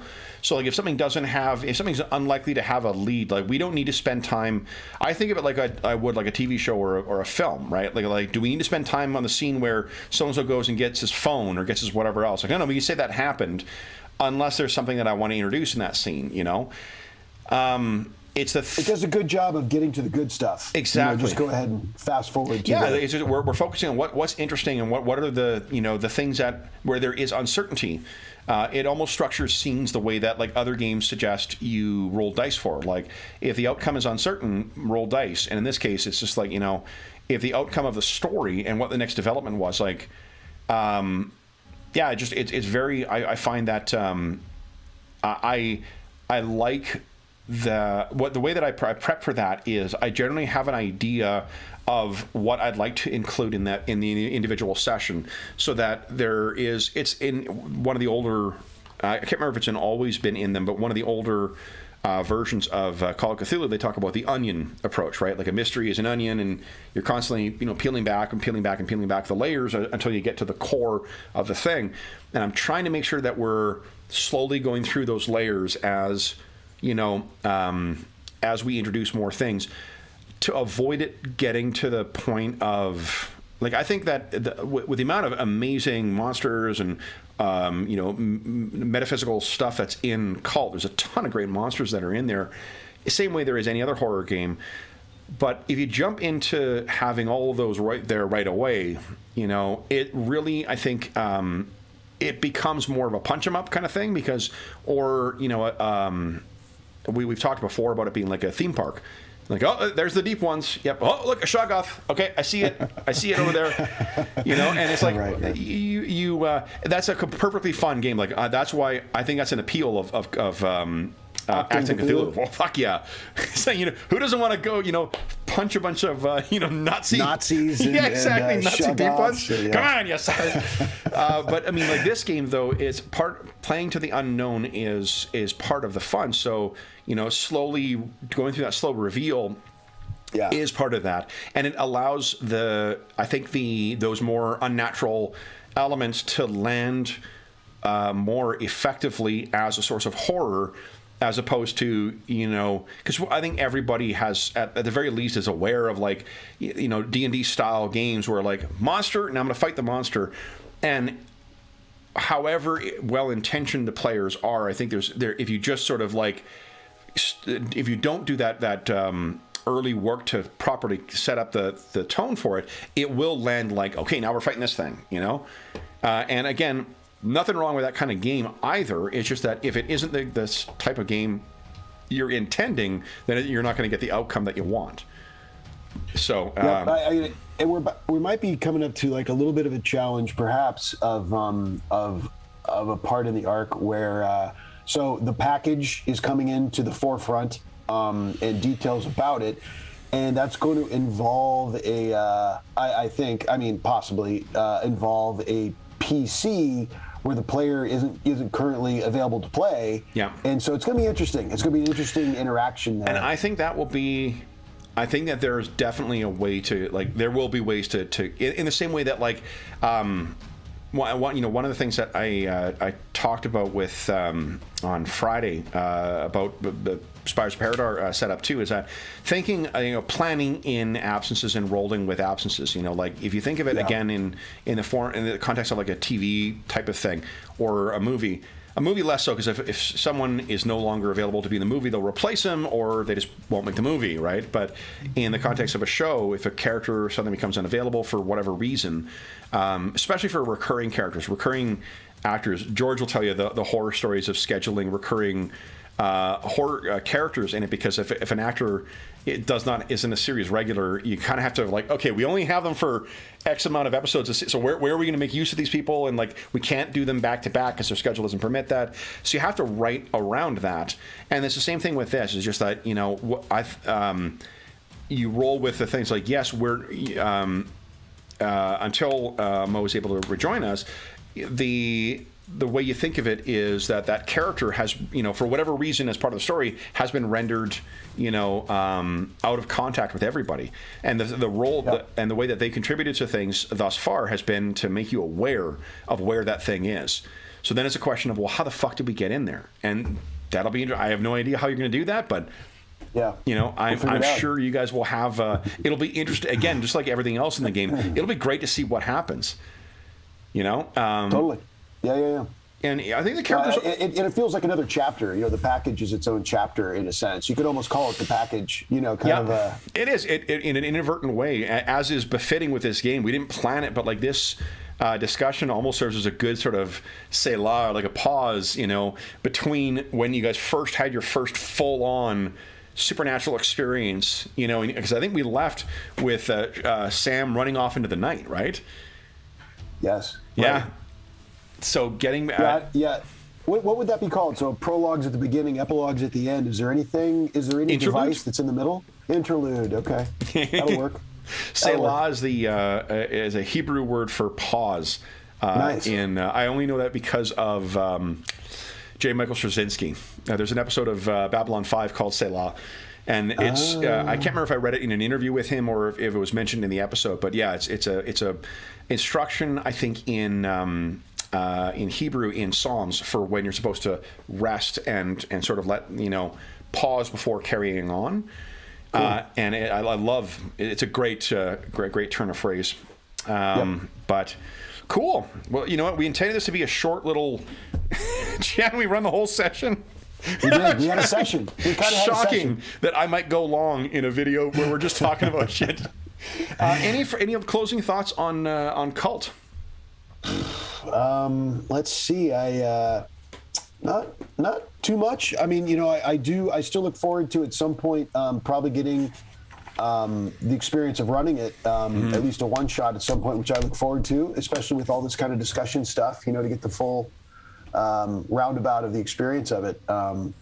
It is one of the most, like, once you, if you keep in mind those, especially like how to structure the time in the sessions and how to make use of soft and hard moves, it is, and once you've communicated that to the players of how they're doing that, it is one of the most fun games. I have so much fun running this game. Yep. It is very, very low stress in terms of prep. The majority of prep that I'm doing is stuff like looking up names, like completely story-related design stuff, not building encounters, building whatever. And the game really allows you to run wild. If you decide to change something on the fly or introduce something on the fly, it is super easy to figure out how the game mechanics work for that. Yep. And I would, in a one shot, I would probably just use one of the, endless published horror scenarios for other games just to make it easy. And then get because I love the soft hard move. That's just such a that's such good structure. That's totally a no-brainer right there. Love it. So and I like the fact. I do like the fact too. And this works into Conan. This works into the 2D20 a little bit. And I was going to bring this up before, and I don't want us to keep going on this. But just as you said last mentions, is that both in the 2D20 and in this, the notion that the GM has to be ready to so often the players react, but the GM has to react to the mechanic of hard moves, soft moves, and in the 2D20 of having enough of the Doom mechanic to make something happen. Because they're kind of supposed to be restrained a little bit in that sense of the ebb and flow. It happens when the Doom says it can happen, if you will. Yeah. So it's interesting. You've run Conan, right? Say it again. You've run Conan before? I have run a fair amount of Conan. Yeah. And that comes into play. It's that experience of when, like, you have been careless with your Doom? Maybe you're a more restrained DM than I am. Hang on. Oh, sure, yeah. Straight out of the juice. I just hit it. Hey, everyone in chat. James Crumb, what's going on? Okay, I'm back. Sorry. Neil Pommel, hello. That experience, again, you may be a more restrained game master than I, but the experience of having blown through all of your Doom when the boss encounter comes and you can't make it feel mechanically the way that it should. Sure. That is not present here whatsoever. You never, right. I never feel like And part of it also because, like, in fairness, like Conan, for all the trappings it has, is a much closer to a simulationist traditional game than than I mean, even some of the other 2D20 games. Yeah. But the so it's kind of apples and oranges here, but there isn't that. There isn't that need to try and keep, like, hold is kind of fun to have, but I have ways of, hold just allows me to make hard moves when I wouldn't be prompted otherwise. Yes. And I mean, hard moves, you can also, if you really do want to introduce something, right? Like, the way that I was thinking mechanically, let's say, of remember those dogs that were chasing you in the hospital? So the dogs, getting attacked by dogs, for sure a hard move, right? Yep. But introducing them was the soft move. Yep. So you just, you heard them coming, you heard that, and I can't remember if one of you guys saw them or not, but, like, that's the soft move. So I've already set it up for you. Threat versus the attack. Exactly. So, like, you've even something as recognizable as introducing in Cypher, it would be like what do they call intrusions? Oh, GM intrusions. Sort of, like the intrusions, which is, I don't want to. I like talking positives on here. Cypher does not click with me whatsoever. But the thing that I like about that is that, like, you're doing the same thing you do in any other game. It's only that you are recognizing them, and you don't need Doom or any other kind of, like, saved mechanic in order to justify whatever level of peril that you want to introduce. You're deciding that yourself based on the timing, right, and on the dramatic tension of the scene. If you are running an old Cthulhu adventure, it's the difference between, like, a single ghoul making its way in and, like, awakening Dahol, or something like. All right, well, and again, like, both of those would likely be introduced in a similar way. A soft move to telegraph their presence and their potential action against the player characters, and then they get to make a move. Yep. And if they're hiding from them, it's a risky move, or risky action, or whatever it's called in Kult. If they're going to beat the shit out of it, it's engaging in violence. If they want to do something else, then it's whatever makes sense for their character, or what they have access to on their character sheet. And I do love as well, like, the level of small customization you get with your attacks as well in Kult, which is fucking cool. Like, with different types of attacks, different types of weapons offer you different ways of approaching. Different. What you're going to do with a knife in your hand is different from if you've got access to automatic weapon. Like a machine gun, AR-5 or AR-15 or whatever. Yep. Yeah. So awesome, cool. All right. So then, for those listening at home.